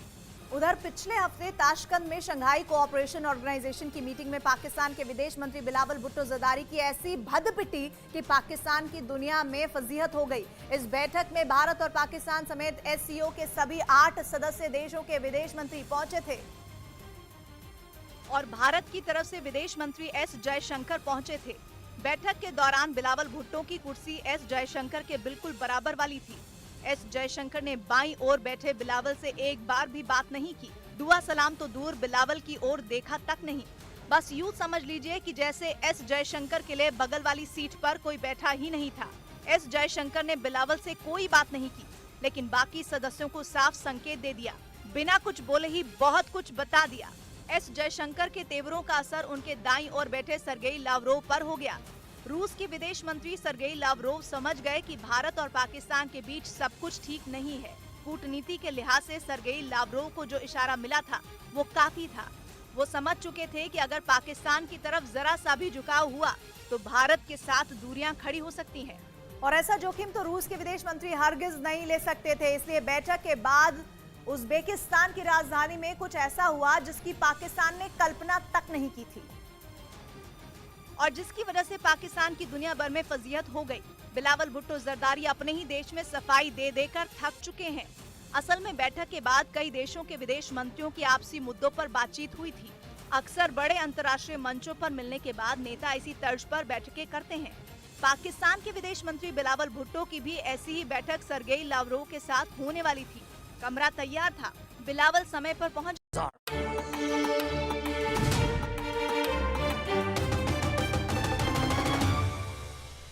तनातनी के बीच शी जिनपिंग की सेना ने युद्ध का अभ्यास करके भी अमेरिका को अपनी ताकत दिखाई। 4 दिन पहले यानी 29 जुलाई को बाइडेन और शी जिनपिंग के बीच 2 घंटे से ज्यादा देर तक फोन पर बातचीत हुई थी, जिसमें ताइवान के मुद्दे पर शी जिनपिंग ने अमेरिका को युद्ध की खुली चेतावनी दे दी थी। चीन ने अमेरिका को सीधी चुनौती देते हुए ये साफ बोल दिया था कि जो आग से खेलेगा वो खुद जल जाएगा। मतलब ये कि चीन ताइवान के मुद्दे पर अमेरिका से आर पार की लड़ाई के मूड में है। यही नहीं, अमेरिका को चेतावनी देने के लिए या यूं कहें कि अपनी ताकत दिखाने के लिए शी जिनपिंग की सेना ने उत्तरी चीन के एक सुनसान इलाके में युद्ध का अभ्यास भी किया। चीन की तरफ से उसकी सेना के इस अभ्यास का एक वीडियो भी जारी किया गया, जिसमें उसके सैनिक दुश्मनों पर काल बनकर टूटते दिखाई दिए। वीडियो में चीनी सेना के कई लड़ाकू हेलीकॉप्टर एक साथ उड़ान भरते और आसमान से ही टारगेट को ध्वस्त करते नजर आए। मतलब ये कि चीन अपने इस युद्ध अभ्यास से ये साफ कर देना चाहता है कि अगर अमेरिकी संसद के निचले सदन की स्पीकर नैन्सी पेलोसी ने ताइवान का दौरा किया तो उसकी सेना चुप नहीं बैठेगी, क्योंकि उत्तरी चीन के जिस हिस्से में शी जिनपिंग की सेना ने जंग का अभ्यास किया उसे देखकर ये साफ हो गया कि ताइवान के मुद्दे पर चीन अमेरिका से जंग लड़ने की तैयारी कर चुका है। सैन्य अभ्यास का जो वीडियो चीन ने जारी किया उसमें शी जिनपिंग के सैनिक हर हालात में जंग लड़ने और दुश्मनों को तबाह करने की ताकत को परखते दिखे। लड़ाकू हेलीकॉप्टर से दुश्मन की जमीन पर उतरकर उन्हें ढेर करने का गुर भी चीन के सैनिकों ने दिखाया। इसके अलावा आसमान से दुश्मन के ठिकानों पर बम बरसाने का भी अभ्यास किया गया। यही नहीं, दुश्मन के लड़ाकू विमानों और हेलीकॉप्टरों को चकमा देने और उन्हें मिट्टी में मिलाने की भी तैयारी को परखा गया। और इस मिलिट्री ड्रिल के जरिए शी जिनपिंग ने ये दिखाने की कोशिश की कि वो किसी भी कीमत पर ताइवान के मुद्दे पर झुकने वाले नहीं है और उनकी सेना किसी भी देश की सेना से मुकाबले के लिए न सिर्फ तैयार है बल्कि उनके छक्के भी छुड़ा सकती है। मतलब ये कि इस मिलिट्री ड्रिल के जरिए चीन ने अमेरिका को अपनी ताकत भी दिखा दी और एक बार फिर ये चेतावनी दे दी कि अगर उसने ताइवान के मुद्दे पर अड़ंगा लगाने की कोशिश की तो उसे गंभीर परिणाम भुगतने होंगे। Of Speaker Pelosi, and if the U.S. continues down the wrong path, we will take strong and resolute measures to ensure our sovereignty and security interests. सैन्य अभ्यास का जो वीडियो जारी किया गया उसमें हवा से जमीन पर और जमीन से हवा में मार करने की सैन्य ताकत को भी परखा गया। वीडियो के एक हिस्से में चीनी सेना के लड़ाकू हेलीकॉप्टर पहले से तय किए गए टारगेट को ध्वस्त करते दिखाई दिए। जैसे ही हेलीकॉप्टर से निकलने वाले रॉकेट टारगेट से टकराए, वहां धूल और धुएं का गुबार छा गया। इसी तरह चीनी सेना के कुछ सैनिक लॉन्चर की मदद से दुश्मन के ठिकानों पर रॉकेट दागते दिखे। यही नहीं, सैन्य अभ्यास के दौरान चीन के सैनिक रणनीति बनाते और उन पर अमल करते भी नजर आए। असल में नैन्सी पेलोसी का ताइवान दौरे की वजह से ही शी जिनपिंग का दिमाग फिरा हुआ है और यह खबर भी आ चुकी है कि चीन नैन्सी पेलोसी के विमान पर हमला कर सकता है। और अगर ऐसा हुआ तो चीन और अमेरिका के बीच युद्ध तय माना जा रहा है। हालांकि चीन की इस चेतावनी के बाद से अमेरिका के फाइटर जेट, जंगी जहाज, सर्वेलेंस सिस्टम और जवान अलर्ट पर हैं। इसके अलावा अमेरिका के साउथ चाइना सी में अपना महाशक्तिशाली USS Ronald Reagan aircraft carrier भी तैनात कर दिया है ताकि वक्त आने पर ड्रैगन को करारा जवाब दिया जा सके। असल में चीन को ये मंजूर नहीं है कि अमेरिका का कोई बड़ा नेता ताइवान जाए, क्योंकि चीन ताइवान को अपना हिस्सा मानता है, जबकि ताइवान खुद को अलग देश। चीन अमेरिका से इस बात से भी चिढ़ा है क्योंकि वो ताइवान के साथ खड़ा है और वो कई बार चीन को ये धमकी दे चुका है कि अगर उसने ताइवान पर चढ़ाई की तो उसे अमेरिका का प्रकोप झेलना पड़ेगा। मतलब ये कि रूस और यूक्रेन के अलावा जंग का एक और मोर्चा खुल सकता है जो ताइवान की जमीन पर लड़ा जाएगा और इस युद्ध में चीन और अमेरिका आमने सामने होंगे। उधर चीन के परमाणु परीक्षण पर आई खबर ने अमेरिका समेत पूरी दुनिया के कान खड़े कर दिए हैं। एक न्यूज वेबसाइट निकाय ने सैटेलाइट तस्वीरों के हवाले से दावा किया है कि चीन किसी भी वक्त परमाणु परीक्षण कर सकता है। और ये दावा सैटेलाइट से मिली तस्वीरों के विश्लेषण के बाद किया गया। दावा है कि इस न्यूक्लियर टेस्ट के लिए चीन ने शिजियांग प्रांत के वीगर ऑटोनोमस रीजन में सभी तैयारियां भी पूरी कर ली हैं। उस इलाके की जो सैटेलाइट तस्वीरें सामने आई उसमें पहाड़ी पर टूटी चट्टानों के टुकड़े नजर आए, जिसको लेकर दावा किया गया कि वहां मौजूद लोपनोर न्यूक्लियर साइट में छठी सुरंग की खुदाई का सबूत है। तस्वीरों में इस इलाके में हाल में बनी एक इमारत और उस इमारत तक बिजली सप्लाई करने के लिए तार बिछी भी दिखाई दी। दावा है कि इस इमारत को न्यूक्लियर टेस्ट से पहले विस्फोटकों को इकट्ठा करने के लिए तैयार किया गया है। और दावा तो ये भी है कि खुद चीन की सेना इस खुफिया न्यूक्लियर टेस्टिंग साइट की सुरक्षा कर रही है। हालांकि चीन ने अपने पश्चिमी इलाके के वीगर ऑटोनोमस रीजन में करीब 25 साल पहले विस्फोटकों का परीक्षण रोक दिया था, लेकिन इससे पहले चीन वहां मौजूद लोपनूर न्यूक्लियर साइट पर जमीन के नीचे 5 परमाणु परीक्षण कर चुका है, जिनमें आखिरी न्यूक्लियर टेस्ट 1996 में किया गया था। और अब वहां छठे परमाणु टेस्ट के सबूत उस टेंडर से भी मिले, जिसके जरिए इसी साल अप्रैल में 10 रेडिएशन डोज अलार्म और 12 प्रोटेक्टिव सूट खरीदने का प्रस्ताव रखा गया था।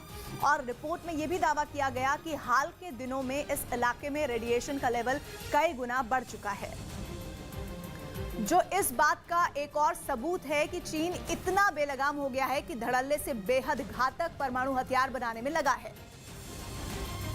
क्योंकि चीन की नजरें ताइवान पर गड़ी हैं और इसीलिए अमेरिका से उसकी दुश्मनी ऐसा मोड़ ले चुकी है कि अब जरा सी भी चिंगारी एक बहुत बड़ी जंग भड़का सकती है। वैसे भी शी जिनपिंग का मकसद चीन की सेना को वर्ल्ड क्लास बनाने का है और वर्ल्ड क्लास आर्मी बनने के लिए अमेरिका को मुंहतोड़ जवाब देने लायक तगड़े परमाणु हथियार तो चाहिए ही। और शायद शी जिनपिंग मानते हैं कि उनके परमाणु हथियार अमेरिका के हथियारों के आगे कमजोर हैं। इसलिए चीन अपने परमाणु हथियारों को अमेरिका की टक्कर का बनाने में लगा है। लेकिन सबसे ज्यादा चिंता की बात यह है कि चीन बड़े ही खुफिया तरीके से अपने परमाणु हथियार बना रहा है। वो अपने पत्ते खोलने को राजी नहीं है। अपने परमाणु हथियारों के बारे में बात करना उसे मंजूर नहीं। एक रिपोर्ट के मुताबिक अभी जनवरी तक चीन के पास 350 परमाणु हथियार थे। ये आंकड़ा अमेरिकी परमाणु हथियारों के आसपास भी नहीं ठहरता, क्योंकि अमेरिका के पास इससे 10 गुना से भी ज्यादा न्यूक्लियर वेपन है। अमेरिका के जखीरे में 3708 परमाणु हथियार हैं, लेकिन अमेरिका भी परमाणु हथियारों की तादाद के मामले में नंबर 1 नहीं है। वो रूस से पीछे है। युद्ध की शुरुआत से रूस बार बार अपने परमाणु हथियारों का जिक्र छेड़कर धमकी इसलिए दे रहा है क्योंकि वो दुनिया में परमाणु हथियारों का सबसे बड़ा मालिक है। रूस के पास कुल 4477 परमाणु हथियार हैं, लेकिन इतना जरूर है कि दुनिया में कुल जो 12705 परमाणु हथियार हैं, उनमें 90% से ज्यादा अकेले रूस और अमेरिका के पास हैं। और हजारों की संख्या में परमाणु हथियार रखने वाले रूस और अमेरिका के बाद महज 350 हथियार वाला चीन आता है। इधर मंकी पॉक्स पर सरकार सतर्क हो गई है। केंद्रीय स्वास्थ्य मंत्री मनसुख मांडविया ने राज्यसभा को बताया कि सरकार मंकी पॉक्स से निपटने के लिए पूरी तरह से तैयार है। साथ ही उन्होंने इस पर लोगों को जागरूक करने की भी बात कही। जो हमें कोविड क्राइसिस ने सिखाया उसका बेस्ट इम्प्लीमेंटेशन हम मंकी पॉक्स में कर रहे हैं। केरल सरकार ने राज्य में एक और आदमी में मंकी पॉक्स के लक्षण पाए जाने की जानकारी दी। यह आदमी पिछले शनिवार को ही यूएई से लौटा था। राजस्थान के स्वास्थ्य मंत्री ने बताया कि राज्य में अभी मंकी पॉक्स का कोई मामला सामने नहीं आया है। हालांकि 2 लोगों के सैंपल जांच के लिए भेजे गए हैं। रिपोर्ट आने के बाद ही पता चलेगा मंकी पास है या नहीं। उधर बिहार के कई जिलों में नदियों के उफान पर आने से लोगों की परेशानियां बढ़ गई हैं, जिसकी कुछ तस्वीरें बगहा से भी सामने आई है, जहां गंडक नदी में पानी बढ़ गया और कुछ लोग इन्हीं हालात में नदी को पार करते नजर आए। वो भी अकेले नहीं, कंधों पर मोटरसाइकिल को रखकर। जिस पानी में खुद को संभाल पाना किसी चुनौती से कम नहीं, उस पानी में लोग मोटरसाइकिल के वजन के साथ नदी पार करते दिखाई दिए। भारी बारिश के बाद गंडक नदी में पानी इतना बढ़ गया कि उसके आसपास बसे 26 गांव पानी में समा गए, जिससे लोगों की मुश्किलें बढ़ गईं। ये हालात केवल बगहा के ही नहीं बने, राज्य के कुछ दूसरे जिले भी इसी तरह की आफत से घिरे नजर आए, जिनमें वैशाली भी शामिल है, जहां गंगा नदी का जलस्तर बढ़ने के बावजूद लोगों ने नदी पार करने में जरा भी संकोच नहीं किया। कुछ लोग उफनती नदी में अपने सामान के साथ नाव पर सवार दिखे। कुछ दूध की सप्लाई करने के लिए नाव पर सवार हो गए तो कुछ मोटरसाइकिल को नाव पर रखकर अपनी मंजिल की तरफ बढ़ गए, इस बात की परवाह किए बगैर कि नदी में पानी का स्तर पहले से काफी बढ़ चुका है। ऐसे में जान जोखिम में डालकर नदी पार करना कितना खतरनाक साबित हो सकता है। पुल टूटा हुआ है तो नावे से पार उतरना पड़ेगा। कुछ इसी तरह की तस्वीरें सुपौल जिले से भी सामने आई, जहां बारिश के बाद कोसी नदी में पानी बढ़ गया और उसने आसपास के कई गाँव में तांडव मचाया। इलाके में पानी भर गया, जिस वजह से लोगों को परेशानी तो हुई ही, साथ ही उनकी फसलें भी पानी में डूब गईं। और कुछ इसी तरह के हालात का सामना राज्य के पश्चिम चंपारण जिले के लोगों ने भी किया, जहां बारिश के बाद बाढ़ ने जमकर बर्बादी की है और वहां पानी ने ऐसा कोहराम मचाया कि 600 साल पुराना एक कुआं पानी के कारण धराशायी हो गया। बताया गया कि ये कुआं 100 फीट गहरा था, जिसने कुदरत की बड़ी से बड़ी मार झेली, लेकिन अपनी जगह से टस से मस नहीं हुआ। लेकिन इस साल बाढ़ उसे भी अपने साथ बहा ले गई। सामने आई तस्वीरों में दिखा कि कुआं पानी से इस कदर घिर गया कि ज्यादा देर तक खड़ा नहीं रह पाया और अचानक नीचे गिर गया। इस बीच बिहार के भागलपुर से दिल दहला देने वाला एक वीडियो सामने आया है, जिसमें कोसी नदी के किनारे बना एक मकान देखते ही देखते पानी में समा गया। बाद में इस घटना का वीडियो सोशल मीडिया पर वायरल हो गया और उस वीडियो में नदी के किनारे बना एक मकान चंद सेकंड के अंदर ताश के पत्तों की तरह ढहकर नदी में गिर गया। इस घटना का जो वीडियो सामने आया उसमें नदी के कटान की वजह से मकान में दरारें पड़ती दिखी। थोड़ी देर बाद मकान की ईंट गिरने लगी और फिर अगले ही पल पूरा का पूरा मकान ही नदी में समा गया। इस घटना के दौरान वहां कई लोग मौजूद थे, जिन्होंने मकान के नदी में समाने की घटना को अपने मोबाइल में रिकॉर्ड कर लिया। वीडियो के एक दूसरे हिस्से में कोसी नदी उफान पर बहती दिखाई दी, जिसकी वजह से मिट्टी के बड़े बड़े टीले कटकर उसमें गिरते नजर आए। वहां मौजूद बच्चे जान के बिना परवाह किए मोबाइल से वीडियो बनाते रहे। बताया गया कि भागलपुर में लगातार हो रही भारी बारिश से कोसी नदी का जलस्तर बढ़ने से आसपास के कई गांवों पर डूबने का खतरा मंडराने लगा है। उधर केरल के कई हिस्सों में हुई बारिश ने लोगों की मुसीबतों को बढ़ा दिया है। जोरदार बारिश और जमीन खिसकने की वजह से नदियों में उफान आ गया है, जिसकी वजह से कई इलाकों में बाढ़ जैसे हालात बन गए हैं। और कोट्यम जिले में तो हालात बेहद खराब दिखाई दिए। वहां एक लोहे का पुल सैलाब में डूबा नजर आया। भारी बारिश के बाद नदी में आए उफान से पुल का ज्यादातर हिस्सा पानी में समा गया, जबकि पुल को पार कर दूसरी तरफ जाने वाले लोग मजबूर होकर सैलाब के सितम को देखते रहे। कोट्यम में भारी बारिश के बाद कई इलाकों में बाढ़ जैसे हालात दिखाई दिए। नदियों में आए उफान ने ऐसी मुसीबत बढ़ाई कि लोगों का पैदल चलना भी मुश्किल हो गया। सैलाब के बीच कुछ लोग जान जोखिम में डालकर सड़क पार करते नजर आए। और ऐसी ही कुछ तस्वीरें केरल के कण्णूर से भी सामने आई, जहां सड़कों पर सैलाब बहता दिखाई दिया। भारी बारिश के बाद न सिर्फ कई जगहों पर सड़कें डूब गई, बल्कि लोगों के घरों में भी पानी घुस गया, जिसकी वजह से वो लोग घरों में ही फंस गए, जिन्हें निकालने के लिए रेस्क्यू ऑपरेशन चलाया गया। लेकिन लगातार हो रही जोरदार बारिश और लैंडस्लाइड से लोगों को सुरक्षित निकालना आसान नहीं था। हालांकि पुलिस के जवानों ने हार नहीं मानी और लोगों को बचाने का काम शुरू किया। पानी के तेज बहाव के बीच कई पुलिस वाले लोगों को सुरक्षित जगह पर पहुंचाते दिखाई दिए। वहां पानी का बहाव इतना तेज था कि अगर गलती से भी किसी का हाथ छूट जाता तो उनकी जान जानी तय थी। लेकिन कड़ी मेहनत के बाद सभी को सुरक्षित बाहर निकाल लिया गया। वहीं कण्णूर के एक दूसरे इलाके से बारिश के बाद का जो वीडियो सामने आया, उसमें सड़क पर पानी के तेज बहाव में कार बुरी तरह फंसी दिखाई दी। वहां पानी का बहाव इतना तेज था कि एक पल को ऐसा लगा मानो कार बह जाएगी, लेकिन कार सवार सूझबूझ दिखाते हुए कार को पानी के तेज बहाव से बाहर निकालने में कामयाब रहा। उधर केरल के त्रिशूर से रोंगटे खड़े कर देने वाला एक वीडियो सामने आया, जिसमें एक हाथी सैलाब से जंग लड़ता दिखाई दिया। ये वीडियो सोशल मीडिया पर वायरल हो गया, जिसमें एक हाथी नदी की तेज धारा से दूसरी तरफ जाने की कोशिश करता नजर आया, लेकिन पानी का बहाव इतना तेज था कि हाथी चाहकर भी बाहर नहीं निकल पा रहा था। हालांकि उसने हार नहीं मानी और धीरे धीरे नदी से बाहर निकलने को वो लगातार कोशिश करता रहा, जिसके बाद वो नदी से बाहर निकलने में कामयाब हो गया। बताया गया कि भारी बारिश की वजह से त्रिशूर में एक बांध के गेट को खोल दिया गया, जिससे नदी का जलस्तर बढ़ गया। इधर हिमाचल प्रदेश के लाहौल स्पीति में भारी बारिश की वजह से तबाही मचा दी गई है। लगातार हो रही मूसलाधार बारिश की वजह से कई जगहों पर पहाड़ खिसक गए हैं, तो कहीं बाढ़ जैसे हालात बन गए हैं।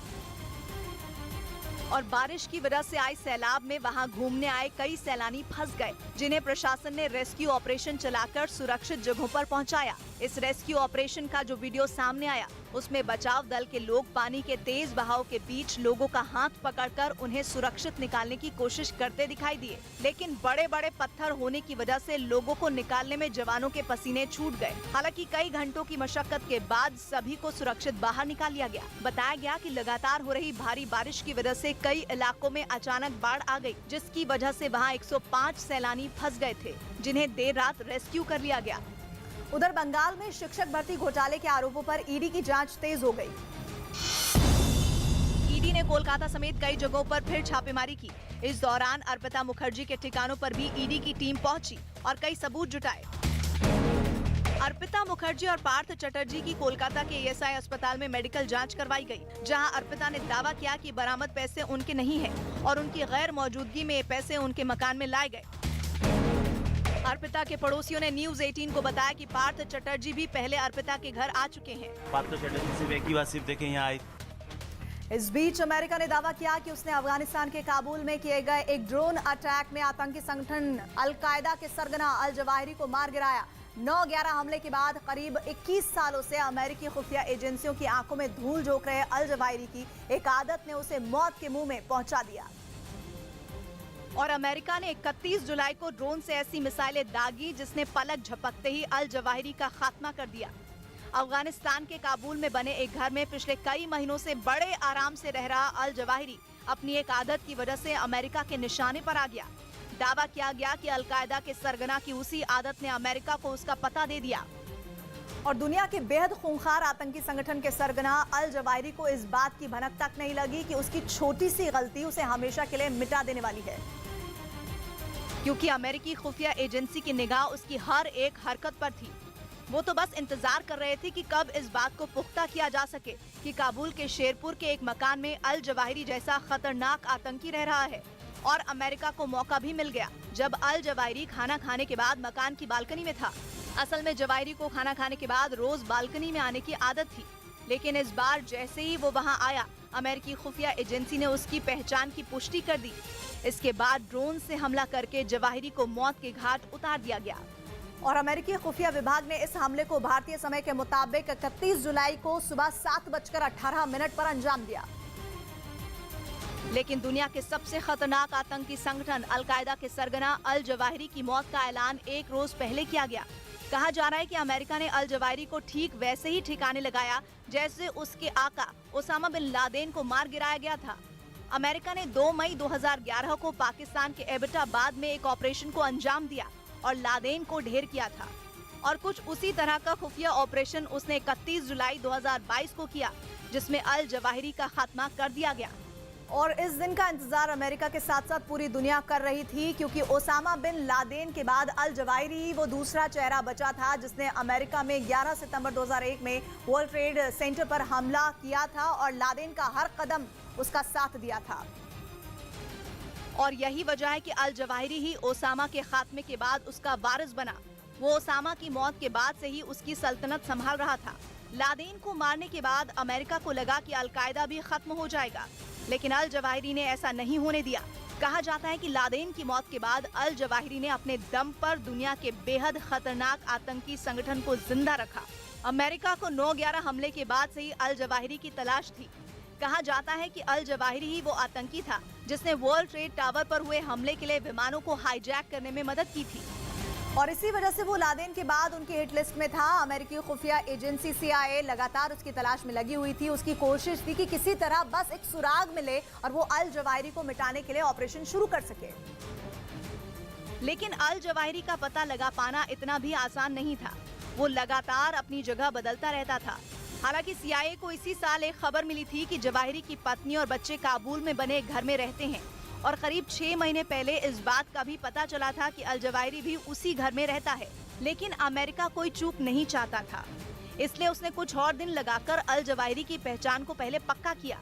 और जब इस बात पर मोहर लगी कि काबुल के उस घर में अल जवाहिरी ही है, तो इसकी जानकारी 1 अप्रैल को राष्ट्रपति बाइडेन को भी दे दी गई। इसके बाद सीआईए ने जवाहिरी के उस घर के बारे में और जानकारी जुटानी शुरू कर दी। घर कैसे बना, वहां पर आने जाने के कितने रास्ते हैं, कौन कौन कहां आता जाता है, इसका पूरा खाका तैयार किया गया ताकि ऑपरेशन में कोई चूक ना हो। और अल जवाहिरी के बारे में पुख्ता जानकारी मिलने के बाद राष्ट्रपति जो बाइडेन ने कैबिनेट के सदस्यों के साथ बैठक की और उन्हें पूरे मिशन के बारे में जानकारी दी। इसके बाद 25 जुलाई को इस मिशन को अंजाम देने के लिए अंतिम बैठक हुई। इसमें राष्ट्रपति बाइडेन ने ऐसा हमला करने को कहा जिसमें वहां आसपास रहने वाले लोगों को कोई नुकसान न हो। और 31 जुलाई को सीआईए ने इस बात को पुख्ता कर लिया कि काबुल के शेरपुर के उस मकान में अल जवाहिरी ही है।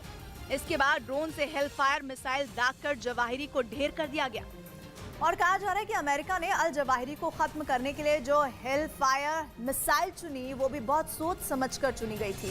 असल में बाइडेन नहीं चाहते थे कि वहां ज्यादा नुकसान हो, इसीलिए अल जवाहिरी पर हमले के हेलफायर मिसाइल को चुना गया, जिसमें बारूद का इस्तेमाल बेहद कम होता है, यानी धमाके के बाद आसपास के इलाके में ज्यादा नुकसान नहीं होता है। लेकिन इस मिसाइल में ब्लेड और धातुओं के नुकीले टुकड़ों का इस्तेमाल किया जाता है, जिससे हमले के बाद टारगेट पूरी तरह बर्बाद हो जाता है। ब्लेड और नुकीली धातुएं भरी होने की वजह से ही इस मिसाइल को निंजा बॉम्ब भी कहते हैं। हेलफायर मिसाइल मजबूत बंकर, बख्तरबंद गाड़ी, टैंक और मोटी कंक्रीट की दीवार को भी तोड़कर भी विस्फोट करने में सक्षम होती है और यह करीब 11 किलोमीटर दूर तक के टारगेट को आसानी से तबाह कर सकती है। और इसी मिसाइल का इस्तेमाल करके अमेरिका ने अल जवाहिरी को बड़ी सफाई से खत्म कर दिया। दावा किया गया कि जवाहिरी के खिलाफ चलाए गए ऑपरेशन में कोई और नुकसान नहीं हुआ। अमेरिका के लिए अभियान कितना अहम था, इसका अंदाजा इसी बात से लगाया जा सकता है कि जवाहिरी के मारे जाने का ऐलान खुद वहां के राष्ट्रपति बाइडेन ने किया। No matter where you hide, if you are a threat to our people, the United States will find you and take you out. इससे पहले भी अल जवाहिरी अमेरिकी हमले में 2 बार बच निकला था। 2001 में जवाहिरी के अफगानिस्तान की तोरा बोरा पहाड़ियों में छिपे होने की खबर मिली थी, लेकिन हमले से पहले ही वो वहां से भाग निकला था। इसके बाद 2006 में उसके पाकिस्तान में छिपे होने की बात सामने आई थी, लेकिन उस वक्त भी वो बच निकला था। लेकिन अमेरिका ने दावा किया कि इस बार काबुल में हुए हमले में अल जवाहिरी का खात्मा हो गया। इस बीच ये खबर आई कि अल जवाहिरी को ढेर करने में अमेरिका को पाकिस्तान की मदद मिली। दावा किया जा रहा है कि कंगाल पाकिस्तान ने IMF से लोन पाने के लिए अमेरिकी ऑपरेशन में सहायता की। और दावा ये भी किया जा रहा है कि जिस किलर ड्रोन ने जवाहिरी को निशाना बनाया वो किसी खाड़ी देश से उड़कर पाकिस्तान के रास्ते काबुल तक पहुंचा था। कहा जा रहा है कि पाकिस्तान के ऊपर से अमेरिकी ड्रोन बिना बाजवा की इजाजत के उड़ ही नहीं सकता। एक पाकिस्तानी पत्रकार ने तो यहाँ तक दावा कर दिया कि जवाहिरी पर हमले से 2 दिन पहले ही अमेरिकी सेना के एक बड़े अधिकारी ने पाकिस्तान सेना के प्रमुख जनरल बाजवा से बातचीत की थी। और माना जा रहा है कि इसी के बाद पाकिस्तान अल जवाहिरी को मार गिराने के अमेरिकी अभियान का हिस्सा बन गया। और पाकिस्तान के ऐसा करने के पीछे एक बड़ी मजबूरी भी बताई जा रही है। असल में पाकिस्तान को IMF से लोन लेना है, जो बिना अमेरिका की मंजूरी के नहीं मिल सकता है। दावा किया जा रहा है कि बाजवा ने अमेरिकी सेना के अधिकारी से इसी लोन के लिए गुहार लगाई थी। एक रिपोर्ट के मुताबिक पाकिस्तान की खुफिया एजेंसी ISI के मुखिया कुछ दिनों पहले ही अमेरिका के दौरे पर गए थे। माना जा रहा है कि बाजवा की बातचीत और ISI चीफ की अमेरिकी यात्रा के बाद ही अल जवाहिरी के खात्मे में पाकिस्तान की मदद पर मुहर लग गई थी। इधर पार्थ चटर्जी पर कुछ लोगों का गुस्सा फूट पड़ा। कोलकाता में एक महिला ने भ्रष्टाचार के मामलों पर नाराजगी जताते हुए पार्थ चटर्जी की तरफ चप्पल फेंकी। हालांकि ये चप्पल पार्थ को नहीं लगी। खबर है कि अमेरिका में रह रहे पार्थ चटर्जी के दामाद भी ईडी के रडार पर हैं। ईडी को शक है कि इनके खातों में भी कुछ पैसे ट्रांसफर किए गए। पश्चिम बंगाल के बीजेपी नेता शुभेंदु अधिकारी ने दिल्ली में गृह मंत्री अमित शाह से मुलाकात की और उन्हें शिक्षक घोटाले के आरोपों पर जानकारी दी। इस स्कैम को पूरा जड़ से निकालना चाहिए। उधर पिछले हफ्ते ताशकंद में शंघाई कोऑपरेशन ऑर्गेनाइजेशन की मीटिंग में पाकिस्तान के विदेश मंत्री बिलावल भुट्टो जरदारी की ऐसी भद्दपिटी कि पाकिस्तान की दुनिया में फजीहत हो गई। इस बैठक में भारत और पाकिस्तान समेत SCO के सभी 8 सदस्य देशों के विदेश मंत्री पहुंचे थे और भारत की तरफ से विदेश मंत्री S जयशंकर पहुंचे थे। बैठक के दौरान बिलावल भुट्टो की कुर्सी S जयशंकर के बिल्कुल बराबर वाली थी। एस जयशंकर ने बाईं ओर बैठे बिलावल से एक बार भी बात नहीं की। दुआ सलाम तो दूर, बिलावल की ओर देखा तक नहीं। बस यूँ समझ लीजिए कि जैसे एस जयशंकर के लिए बगल वाली सीट पर कोई बैठा ही नहीं था। एस जयशंकर ने बिलावल से कोई बात नहीं की, लेकिन बाकी सदस्यों को साफ संकेत दे दिया। बिना कुछ बोले ही बहुत कुछ बता दिया। एस जयशंकर के तेवरों का असर उनके दाईं ओर बैठे सर्गेई लावरोव पर हो गया। रूस के विदेश मंत्री सर्गेई लावरोव समझ गए कि भारत और पाकिस्तान के बीच सब कुछ ठीक नहीं है। कूटनीति के लिहाज से सर्गेई लावरोव को जो इशारा मिला था वो काफी था। वो समझ चुके थे कि अगर पाकिस्तान की तरफ जरा सा भी झुकाव हुआ तो भारत के साथ दूरियां खड़ी हो सकती हैं। और ऐसा जोखिम तो रूस के विदेश मंत्री हरगिज नहीं ले सकते थे। इसलिए बैठक के बाद उज्बेकिस्तान की राजधानी में कुछ ऐसा हुआ जिसकी पाकिस्तान ने कल्पना तक नहीं की थी और जिसकी वजह से पाकिस्तान की दुनिया भर में फजीहत हो गई। बिलावल भुट्टो जरदारी अपने ही देश में सफाई दे देकर थक चुके हैं। असल में बैठक के बाद कई देशों के विदेश मंत्रियों की आपसी मुद्दों पर बातचीत हुई थी। अक्सर बड़े अंतर्राष्ट्रीय मंचों पर मिलने के बाद नेता इसी तर्ज पर बैठकें करते हैं। पाकिस्तान के विदेश मंत्री बिलावल भुट्टो की भी ऐसी ही बैठक सर्गेई लावरोव के साथ होने वाली थी। कमरा तैयार था, बिलावल समय पर पहुंच गए थे। अफसरों ने पूरी तैयारी कर ली थी। चाय नाश्ते का इंतजाम भी हुआ था, लेकिन बिलावल तो इंतजार ही करते रह गए। रूस के विदेश मंत्री सर्गेई लावरोव बैठक के लिए पहुंचे ही नहीं। काफी देर इंतजार करने के बाद बिलावल के साथ आए अफसर रूस के अधिकारियों से बात करने की कोशिश करते रहे, लेकिन जवाब ये मिला कि लावरोव बैठक के लिए लेट हो गए और अब आगे की मुलाकात समय पर करना जरूरी है।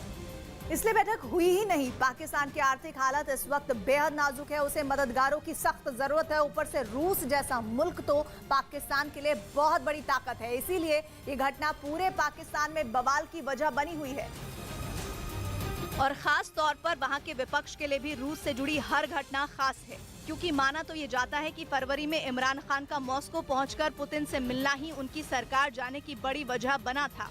लेकिन इमरान खान दावा करते थे कि रूस की दोस्ती के लिए उन्होंने अपनी कुर्सी तक दांव पर लगा दी थी। लेकिन अब विपक्ष में बैठे इमरान और उनके साथी बिलावल का मजाक उड़ा रहे हैं। ये कह रहे हैं कि जिस रूस ने इमरान को मॉस्को बुलाया वो बिलावल की शक्ल तक देखना नहीं चाहता।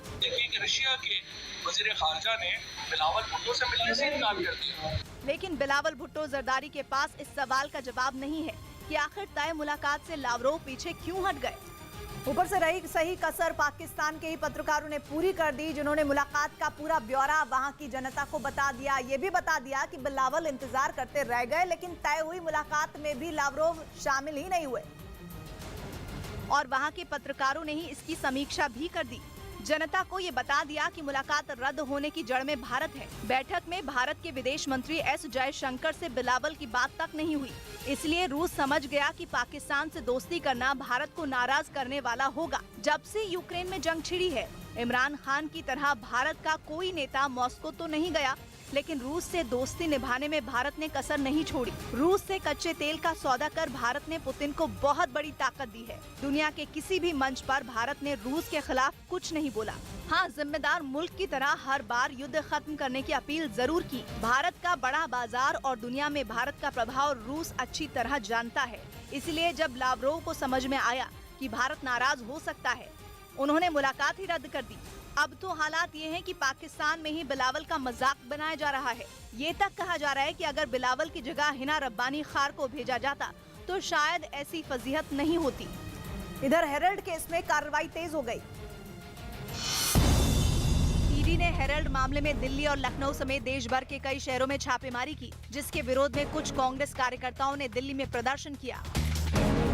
न्यूज 18 के अमृत रत्न सम्मान समारोह के दौरान केंद्रीय मंत्री अनुराग ठाकुर ने सोनिया गांधी और राहुल गांधी को घेरा, साथ ही ईडी की कार्रवाई का बचाव किया।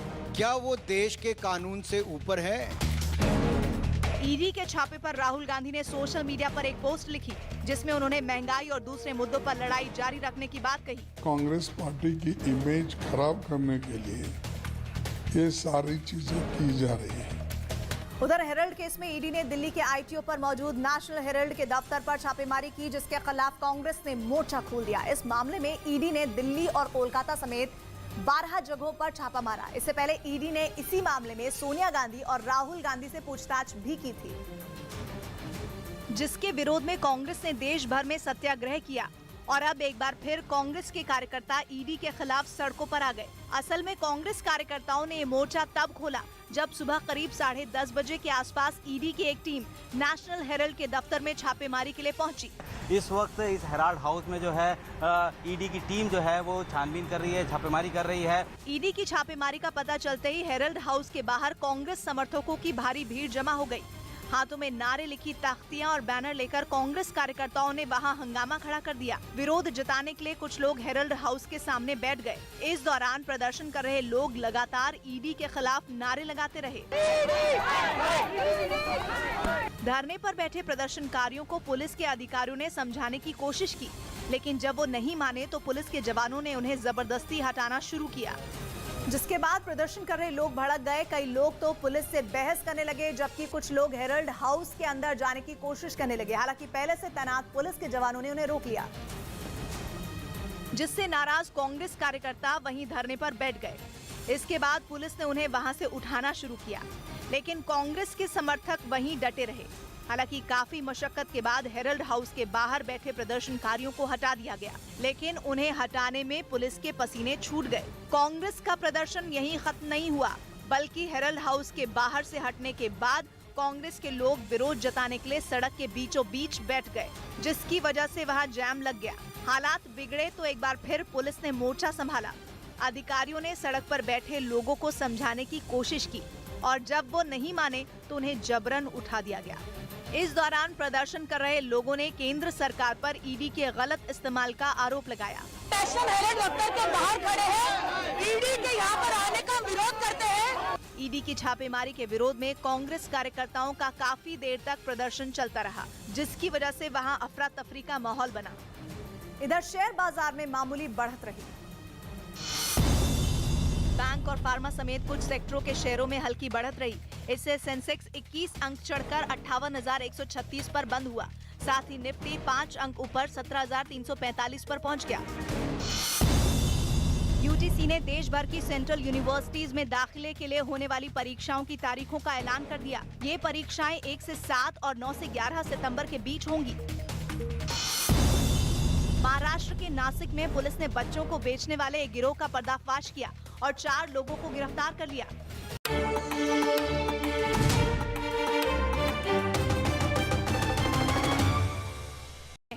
यही नहीं, अमेरिका को चेतावनी देने के लिए या यूं कहें कि अपनी ताकत दिखाने के लिए शी जिनपिंग की सेना ने उत्तरी चीन के एक सुनसान इलाके में युद्ध का अभ्यास भी किया।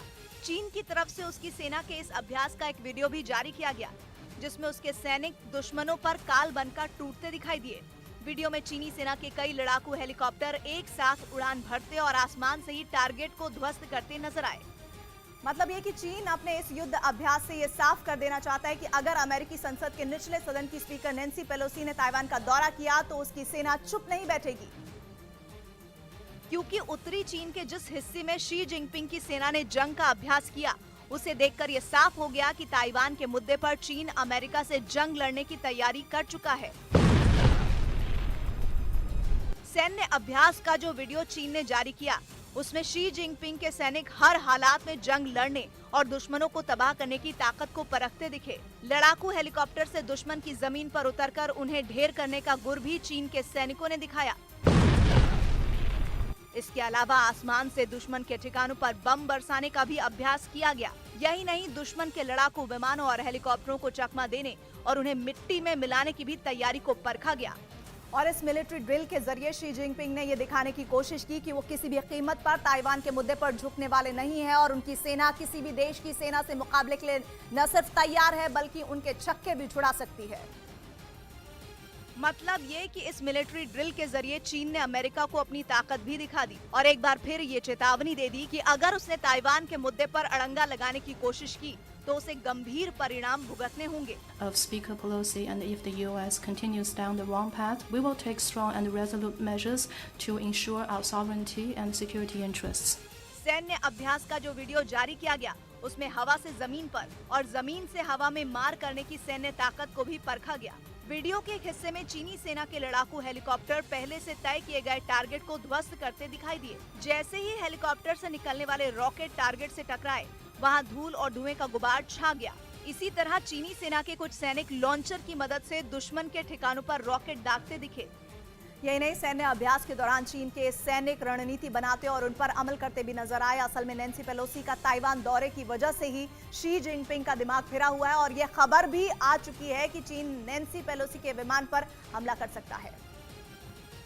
और अगर ऐसा हुआ तो चीन और अमेरिका के बीच युद्ध तय माना जा रहा है। हालांकि चीन की इस चेतावनी के बाद से अमेरिका के फाइटर जेट, जंगी जहाज, सर्वेलेंस सिस्टम और जवान अलर्ट पर हैं। इसके अलावा अमेरिका के साउथ चाइना सी में अपना महाशक्तिशाली USS Ronald Reagan aircraft carrier भी तैनात कर दिया है ताकि वक्त आने पर ड्रैगन को करारा जवाब दिया जा सके।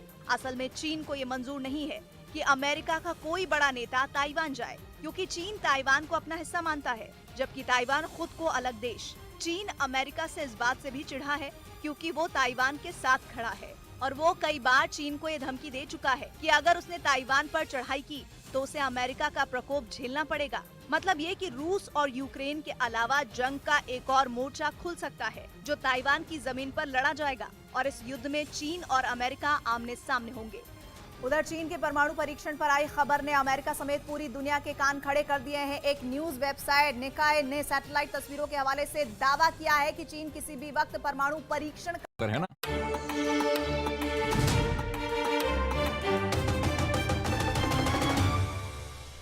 बंगाल में शिक्षक भर्ती घोटाले के आरोपों पर ईडी की जांच तेज हो गई। ईडी ने कोलकाता समेत कई जगहों पर फिर छापेमारी की। इस दौरान अर्पिता मुखर्जी के ठिकानों पर भी ईडी की टीम पहुंची और कई सबूत जुटाए। अर्पिता मुखर्जी और पार्थ चटर्जी की कोलकाता के ईएसआई अस्पताल में मेडिकल जांच करवाई गई, जहां अर्पिता ने दावा किया कि बरामद पैसे उनके नहीं हैं और उनकी गैर मौजूदगी में ये पैसे उनके मकान में लाए गए। अर्पिता के पड़ोसियों ने न्यूज 18 को बताया कि पार्थ चटर्जी भी पहले अर्पिता के घर आ चुके हैं। पार्थ चटर्जी सिर्फ एक ही बार सिर्फ देखे यहाँ आई।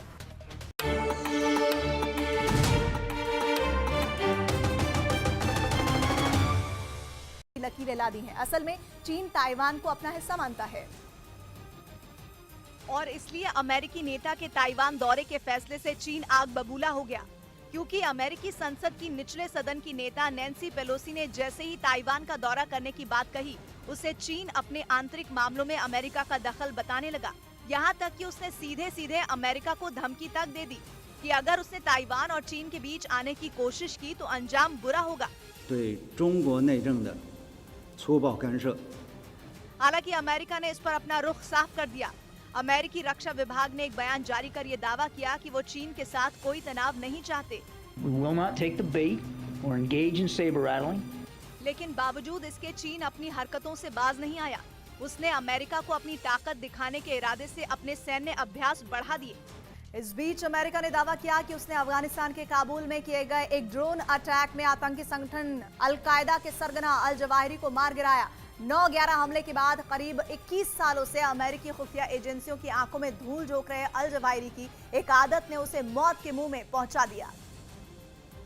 और अमेरिका ने 31 जुलाई को ड्रोन से ऐसी मिसाइलें दागी जिसने पलक झपकते ही अल जवाहिरी का खात्मा कर दिया। अफगानिस्तान के काबुल में बने एक घर में पिछले कई महीनों से बड़े आराम से रह रहा अल जवाहिरी अपनी एक आदत की वजह से अमेरिका के निशाने पर आ गया। दावा किया गया कि अल-कायदा के सरगना की उसी आदत ने अमेरिका को उसका पता दे दिया।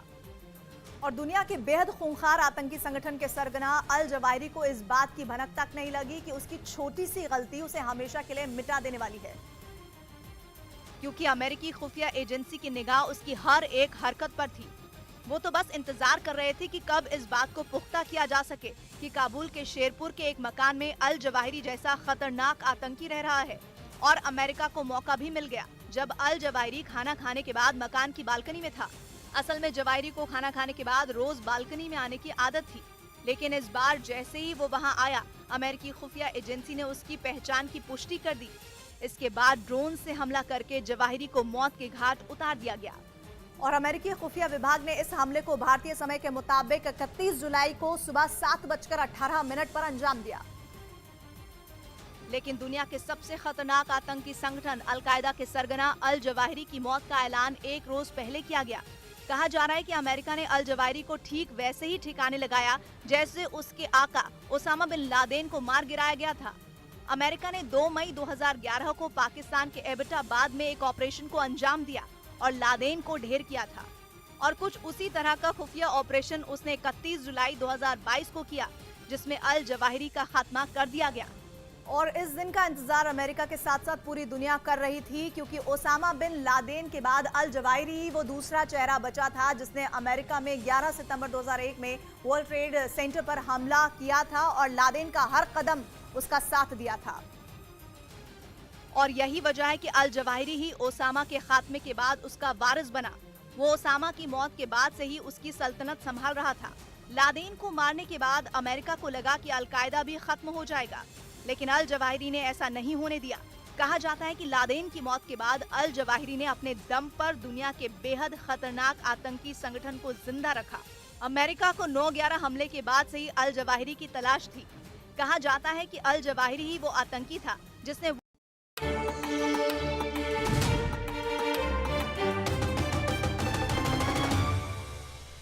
पार्थ चटर्जी पर कुछ लोगों का गुस्सा फूट पड़ा। कोलकाता में एक महिला ने भ्रष्टाचार के मामलों पर नाराजगी जताते हुए पार्थ चटर्जी की तरफ चप्पल फेंकी। हालांकि ये चप्पल पार्थ को नहीं लगी। खबर है कि अमेरिका में रह रहे पार्थ चटर्जी के दामाद भी ईडी के रडार पर हैं। ईडी को शक है कि इनके खातों में भी कुछ पैसे ट्रांसफर किए गए। पश्चिम बंगाल के बीजेपी नेता शुभेंदु अधिकारी ने दिल्ली में गृह मंत्री अमित शाह से मुलाकात की और उन्हें शिक्षक घोटाले के आरोपों पर जानकारी दी। इस स्कैम को पूरा जड़ से निकालना चाहिए।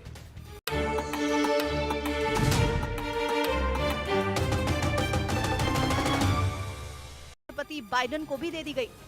इसके बाद सीआईए ने जवाहिरी के उस घर के बारे में और जानकारी जुटानी शुरू कर दी। घर कैसे बना, वहां पर आने जाने के कितने रास्ते हैं, कौन कौन कहां आता जाता है, इसका पूरा खाका तैयार किया गया ताकि ऑपरेशन में कोई चूक ना हो। और अल जवाहिरी के बारे में पुख्ता जानकारी मिलने के बाद राष्ट्रपति जो बाइडेन ने कैबिनेट के सदस्यों के साथ बैठक की और उन्हें पूरे मिशन के बारे में जानकारी दी। इसके बाद 25 जुलाई को इस मिशन को अंजाम देने के लिए अंतिम बैठक हुई। इसमें राष्ट्रपति बाइडेन ने ऐसा हमला करने को कहा जिसमें वहां आसपास रहने वाले लोगों को कोई नुकसान न हो। और 31 जुलाई को सीआईए ने इस बात को पुख्ता कर लिया कि काबुल के शेरपुर के उस मकान में अल जवाहिरी ही है। इसके बाद ड्रोन से हेलफायर मिसाइल दागकर जवाहिरी को ढेर कर दिया गया।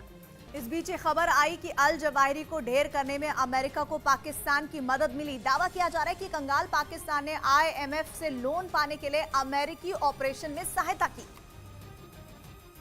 और दावा यह भी किया जा रहा है कि जिस किलर ड्रोन ने जवाहिरी को निशाना बनाया वो किसी खाड़ी देश से उड़कर पाकिस्तान के रास्ते काबुल तक पहुंचा था। कहा जा रहा है कि पाकिस्तान के ऊपर से अमेरिकी ड्रोन बिना बाजवा की इजाजत के उड़ ही नहीं सकता। एक पाकिस्तानी पत्रकार ने तो यहाँ तक दावा कर दिया कि जवाहिरी पर हमले से 2 दिन पहले ही अमेरिकी सेना के एक बड़े अधिकारी ने पाकिस्तान सेना के प्रमुख जनरल बाजवा से बातचीत की थी। और माना जा रहा है कि इसी के बाद पाकिस्तान अल जवाहिरी को मार गिराने के अमेरिकी अभियान का हिस्सा बन गया। और पाकिस्तान के ऐसा करने के पीछे एक बड़ी मजबूरी भी बताई जा रही है। असल में पाकिस्तान को IMF से लोन लेना है जो बिना अमेरिका की मंजूरी के नहीं मिल सकता है। दावा किया जा रहा है कि बाजवा ने अमेरिकी सेना के अधिकारी से इसी लोन के लिए गुहार लगाई थी। एक रिपोर्ट के मुताबिक पाकिस्तान की खुफिया एजेंसी ISI के मुखिया कुछ दिनों पहले ही अमेरिका के दौरे पर गए थे। माना जा रहा है कि बाजवा की बातचीत और ISI चीफ की अमेरिकी यात्रा के बाद ही अल जवाहिरी के खात्मे में पाकिस्तान की मदद पर मोहर लग गई थी। उधर पिछले हफ्ते ताशकंद में शंघाई कोऑपरेशन ऑर्गेनाइजेशन की मीटिंग में पाकिस्तान के विदेश मंत्री बिलावल भुट्टो जरदारी की ऐसी भद्द पिटी कि पाकिस्तान की दुनिया में फजीहत हो गई। इस बैठक में भारत और पाकिस्तान समेत SCO के सभी 8 सदस्य देशों के विदेश मंत्री पहुंचे थे। और भारत की तरफ से विदेश मंत्री S जयशंकर पहुंचे थे। बैठक के दौरान बिलावल भुट्टो की कुर्सी S जयशंकर के बिल्कुल बराबर वाली थी। S जयशंकर ने बाईं ओर बैठे बिलावल से एक बार भी बात नहीं की। दुआ सलाम तो दूर, बिलावल की ओर देखा तक नहीं। बस यूं समझ लीजिए कि जैसे S जयशंकर के लिए बगल वाली सीट पर कोई बैठा ही नहीं था। S जयशंकर ने बिलावल से कोई बात नहीं की, लेकिन बाकी सदस्यों को साफ संकेत दे दिया। बिना कुछ बोले ही बहुत कुछ बता दिया। S जयशंकर के तेवरों का असर उनके दाईं ओर बैठे सर्गेई लावरोव पर हो गया। रूस के विदेश मंत्री सर्गेई लावरोव समझ गए कि भारत और पाकिस्तान के बीच सब कुछ ठीक नहीं है। कूटनीति के लिहाज से सर्गेई लावरोव को जो इशारा मिला था वो काफी था। वो समझ चुके थे कि अगर पाकिस्तान की तरफ जरा सा भी झुकाव हुआ तो भारत के साथ दूरियां खड़ी हो सकती हैं। और ऐसा जोखिम तो रूस के विदेश मंत्री हरगिज नहीं ले सकते थे। इसलिए बैठक के बाद उज्बेकिस्तान की राजधानी में कुछ ऐसा हुआ जिसकी पाकिस्तान ने कल्पना तक नहीं की थी और जिसकी वजह से पाकिस्तान की दुनिया भर में फजीहत हो गई। बिलावल भुट्टो जरदारी अपने ही देश में सफाई दे देकर थक चुके हैं। असल में बैठक के बाद कई देशों के विदेश मंत्रियों की आपसी मुद्दों पर बातचीत हुई थी। अक्सर बड़े अंतर्राष्ट्रीय मंचों पर मिलने के बाद नेता इसी तर्ज पर बैठकें करते हैं। पाकिस्तान के विदेश मंत्री बिलावल भुट्टो की भी ऐसी ही बैठक सरगेई लावरोव के साथ होने वाली थी। कमरा तैयार था, बिलावल समय पर पहुंच गए थे। अफसरों ने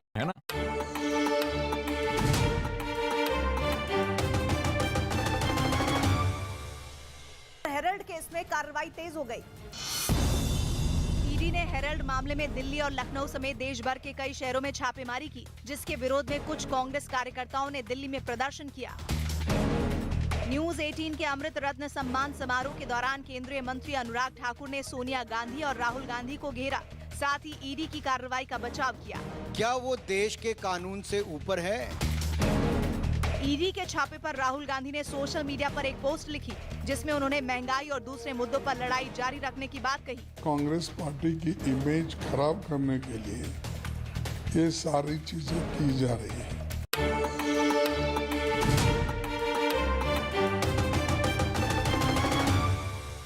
कुर्सी तक दांव पर लगा दी थी, लेकिन अब विपक्ष में बैठे इमरान और उनके साथी बिलावल का मजाक उड़ा रहे हैं। ये कह रहे हैं कि जिस रूस ने इमरान को मॉस्को बुलाया, वो बिलावल की शक्ल तक देखना नहीं चाहता। देखिए कि रशिया के वजीर खारजा ने बिलावल भुट्टो से मिलने से इनकार कर दिया।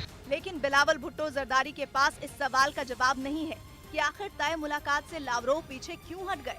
शी जिनपिंग की सेना ने युद्ध का अभ्यास करके भी अमेरिका को अपनी ताकत दिखाई। 4 दिन पहले यानी 29 जुलाई को बाइडेन और शी जिनपिंग के बीच 2 घंटे से ज्यादा देर तक फोन पर बातचीत हुई थी, जिसमें ताइवान के मुद्दे पर शी जिनपिंग ने अमेरिका को युद्ध की खुली चेतावनी दे दी थी। चीन ने अमेरिका को सीधी चुनौती देते हुए साफ बोल दिया था कि जो आग से खेलेगा वो खुद जल जाएगा। मतलब ये कि चीन ताइवान के मुद्दे पर अमेरिका से आर पार की लड़ाई के मूड में है। यही नहीं, अमेरिका को चेतावनी देने के लिए या यूं कहें कि अपनी ताकत दिखाने के लिए शी जिनपिंग की सेना ने उत्तरी चीन के एक सुनसान इलाके में युद्ध का अभ्यास भी किया। चीन की तरफ से उसकी सेना के इस अभ्यास का एक वीडियो भी जारी किया गया, जिसमें उसके सैनिक दुश्मनों पर काल बनकर टूटते दिखाई दिए। वीडियो में चीनी सेना के कई लड़ाकू हेलीकॉप्टर एक साथ उड़ान भरते और आसमान से ही टारगेट को ध्वस्त करते नजर आए। मतलब ये कि चीन अपने इस युद्ध अभ्यास से ये साफ कर देना चाहता है कि अगर अमेरिकी संसद के निचले सदन की स्पीकर नैन्सी पेलोसी ने ताइवान का दौरा किया तो उसकी सेना चुप नहीं बैठेगी, क्योंकि उत्तरी चीन के जिस हिस्से में शी जिनपिंग की सेना ने जंग का अभ्यास किया, उसे देखकर ये साफ हो गया कि ताइवान के मुद्दे पर चीन अमेरिका से जंग लड़ने की तैयारी कर चुका है। सैन्य अभ्यास का जो वीडियो चीन ने जारी किया, उसमें शी जिनपिंग के सैनिक हर हालात में जंग लड़ने और दुश्मनों को तबाह करने की ताकत को परखते दिखे। लड़ाकू हेलीकॉप्टर से दुश्मन की जमीन पर उतरकर उन्हें ढेर करने का गुर भी चीन के सैनिकों ने दिखाया। इसके अलावा आसमान से दुश्मन के ठिकानों पर बम बरसाने का भी अभ्यास किया गया। यही नहीं, दुश्मन के लड़ाकू विमानों और हेलीकॉप्टरों को चकमा देने और उन्हें मिट्टी में मिलाने की भी तैयारी को परखा गया। और इस मिलिट्री ड्रिल के जरिए शी जिनपिंग ने ये दिखाने की कोशिश की कि वो किसी भी कीमत पर ताइवान के मुद्दे पर झुकने वाले नहीं है और उनकी सेना किसी भी देश की सेना से मुकाबले के लिए न सिर्फ तैयार है बल्कि उनके छक्के भी छुड़ा सकती है। मतलब ये कि इस मिलिट्री ड्रिल के जरिए चीन ने अमेरिका को अपनी ताकत भी दिखा दी और एक बार फिर ये चेतावनी दे दी कि अगर उसने ताइवान के मुद्दे पर अड़ंगा लगाने की कोशिश की तो उसे गंभीर परिणाम भुगतने होंगे। Of Speaker Pelosi, and if the U.S. continues down the wrong path, we will take strong and resolute measures to ensure our sovereignty and security interests. सैन्य अभ्यास का जो वीडियो जारी किया गया, उसमें हवा से जमीन पर और जमीन से हवा में मार करने की सैन्य ताकत को भी परखा गया। वीडियो के एक हिस्से में चीनी सेना के लड़ाकू हेलीकॉप्टर पहले से तय किए गए टारगेट को ध्वस्त करते दिखाई दिए। जैसे ही हेलीकॉप्टर से निकलने वाले रॉकेट टारगेट से टकराए, वहां धूल और धुएं का गुबार छा गया। इसी तरह चीनी सेना के कुछ सैनिक लॉन्चर की मदद से दुश्मन के ठिकानों पर रॉकेट दागते दिखे। ये नए सैन्य अभ्यास के दौरान चीन के सैनिक रणनीति बनाते और उन पर अमल करते भी नजर आए। असल में नैन्सी पेलोसी का ताइवान दौरे की वजह से ही शी जिनपिंग का दिमाग फिरा हुआ है और यह खबर भी आ चुकी है कि चीन नैन्सी पेलोसी के विमान पर हमला कर सकता है। और अगर ऐसा हुआ तो चीन और अमेरिका के बीच युद्ध तय माना जा रहा है। हालांकि चीन की इस चेतावनी के बाद से अमेरिका के फाइटर जेट, जंगी जहाज, सर्वेलेंस सिस्टम और जवान अलर्ट पर हैं। इसके अलावा अमेरिका के साउथ चाइना सी में अपना महाशक्तिशाली USS Ronald Reagan aircraft carrier भी तैनात कर दिया है ताकि वक्त आने पर ड्रैगन को करारा जवाब दिया जा सके। असल में चीन को ये मंजूर नहीं है कि अमेरिका का कोई बड़ा नेता ताइवान जाए, क्योंकि चीन ताइवान को अपना हिस्सा मानता है, जबकि ताइवान खुद को अलग देश। चीन अमेरिका से इस बात से भी चिढ़ा है क्योंकि वो ताइवान के साथ खड़ा है और वो कई बार चीन को ये धमकी दे चुका है कि अगर उसने ताइवान पर चढ़ाई की तो उसे अमेरिका का प्रकोप झेलना पड़ेगा। मतलब ये कि रूस और यूक्रेन के अलावा जंग का एक और मोर्चा खुल सकता है जो ताइवान की जमीन पर लड़ा जाएगा और इस युद्ध में चीन और अमेरिका आमने सामने होंगे।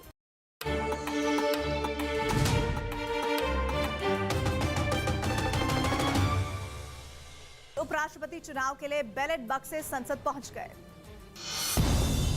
उपराष्ट्रपति चुनाव के लिए तैयारियां तेज हो गई और इसके लिए कुछ बैलेट बक्से संसद में लाए गए। उत्तर प्रदेश के बिजनौर में एक तेज रफ्तार बेकाबू बस दुकान से टकरा गई। इस हादसे में दुकान के बाहर खड़ा स्कूटर भी टूट गया। मुंबई के पास थाने में एक गैस टैंकर पलट गया जिससे ड्राइवर गंभीर रूप से घायल हो गया।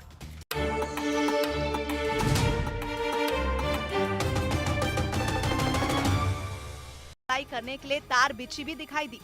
दावा है कि इस इमारत को न्यूक्लियर टेस्ट से पहले विस्फोटकों को इकट्ठा करने के लिए तैयार किया गया है और दावा तो ये भी है कि खुद चीन की सेना इस खुफिया न्यूक्लियर टेस्टिंग साइट की सुरक्षा कर रही है। अमेरिकी संसद के निचले सदन की नेता नैन्सी पेलोसी के ताइवान दौरे की खबर ने चीन के माथे पर चिंता की लकीरें ला दी हैं। असल में चीन ताइवान को अपना हिस्सा मानता है और इसलिए अमेरिकी नेता के ताइवान दौरे के फैसले से चीन आग बबूला हो गया, क्योंकि अमेरिकी संसद की निचले सदन की नेता नैन्सी पेलोसी ने जैसे ही ताइवान का दौरा करने की बात कही, उसे चीन अपने आंतरिक मामलों में अमेरिका का दखल बताने लगा। यहाँ तक कि उसने सीधे सीधे अमेरिका को धमकी तक दे दी कि अगर उसने ताइवान और चीन के बीच आने की कोशिश की तो अंजाम बुरा होगा। हालांकि अमेरिका ने इस पर अपना रुख साफ कर दिया। अमेरिकी रक्षा विभाग ने एक बयान जारी कर ये दावा किया कि वो चीन के साथ कोई तनाव नहीं चाहते। We will not take the bait or engage in saber rattling. लेकिन बावजूद इसके चीन अपनी हरकतों से बाज नहीं आया। उसने अमेरिका को अपनी ताकत दिखाने के इरादे से अपने सैन्य अभ्यास बढ़ा दिए। इस बीच अमेरिका ने दावा किया कि उसने अफगानिस्तान के काबुल में किए गए एक ड्रोन अटैक में आतंकी संगठन अल-कायदा के सरगना अल जवाहिरी को मार गिराया। 9/11 हमले के बाद करीब 21 सालों से अमेरिकी खुफिया एजेंसियों की आंखों में धूल झोंक रहे अल जवाहिरी की एक आदत ने उसे मौत के मुंह में पहुंचा दिया। और अमेरिका ने 31 जुलाई को ड्रोन से ऐसी मिसाइलें दागी जिसने पलक झपकते ही अल जवाहिरी का खात्मा कर दिया। अफगानिस्तान के काबुल में बने एक घर में पिछले कई महीनों से बड़े आराम से रह रहा अल जवाहिरी अपनी एक आदत की वजह से अमेरिका के निशाने पर आ गया। दावा किया गया कि अल-कायदा के सरगना की उसी आदत ने अमेरिका को उसका पता दे दिया। और दुनिया के बेहद खूंखार आतंकी संगठन के सरगना अल जवाहिरी को इस बात की भनक तक नहीं लगी कि उसकी छोटी सी गलती उसे हमेशा के लिए मिटा देने वाली है, क्योंकि अमेरिकी खुफिया एजेंसी की निगाह उसकी हर एक हरकत पर थी। वो तो बस इंतजार कर रहे थे कि कब इस बात को पुख्ता किया जा सके कि काबुल के शेरपुर के एक मकान में अल जवाहिरी जैसा खतरनाक आतंकी रह रहा है। और अमेरिका को मौका भी मिल गया जब अल जवाहिरी खाना खाने के बाद मकान की बालकनी में था। असल में जवाहिरी को खाना खाने के बाद रोज बालकनी में आने की आदत थी, लेकिन इस बार जैसे ही वो वहां आया, अमेरिकी खुफिया एजेंसी ने उसकी पहचान की पुष्टि कर दी। इसके बाद ड्रोन से हमला करके जवाहिरी को मौत के घाट उतार दिया गया। और अमेरिकी खुफिया विभाग ने इस हमले को भारतीय समय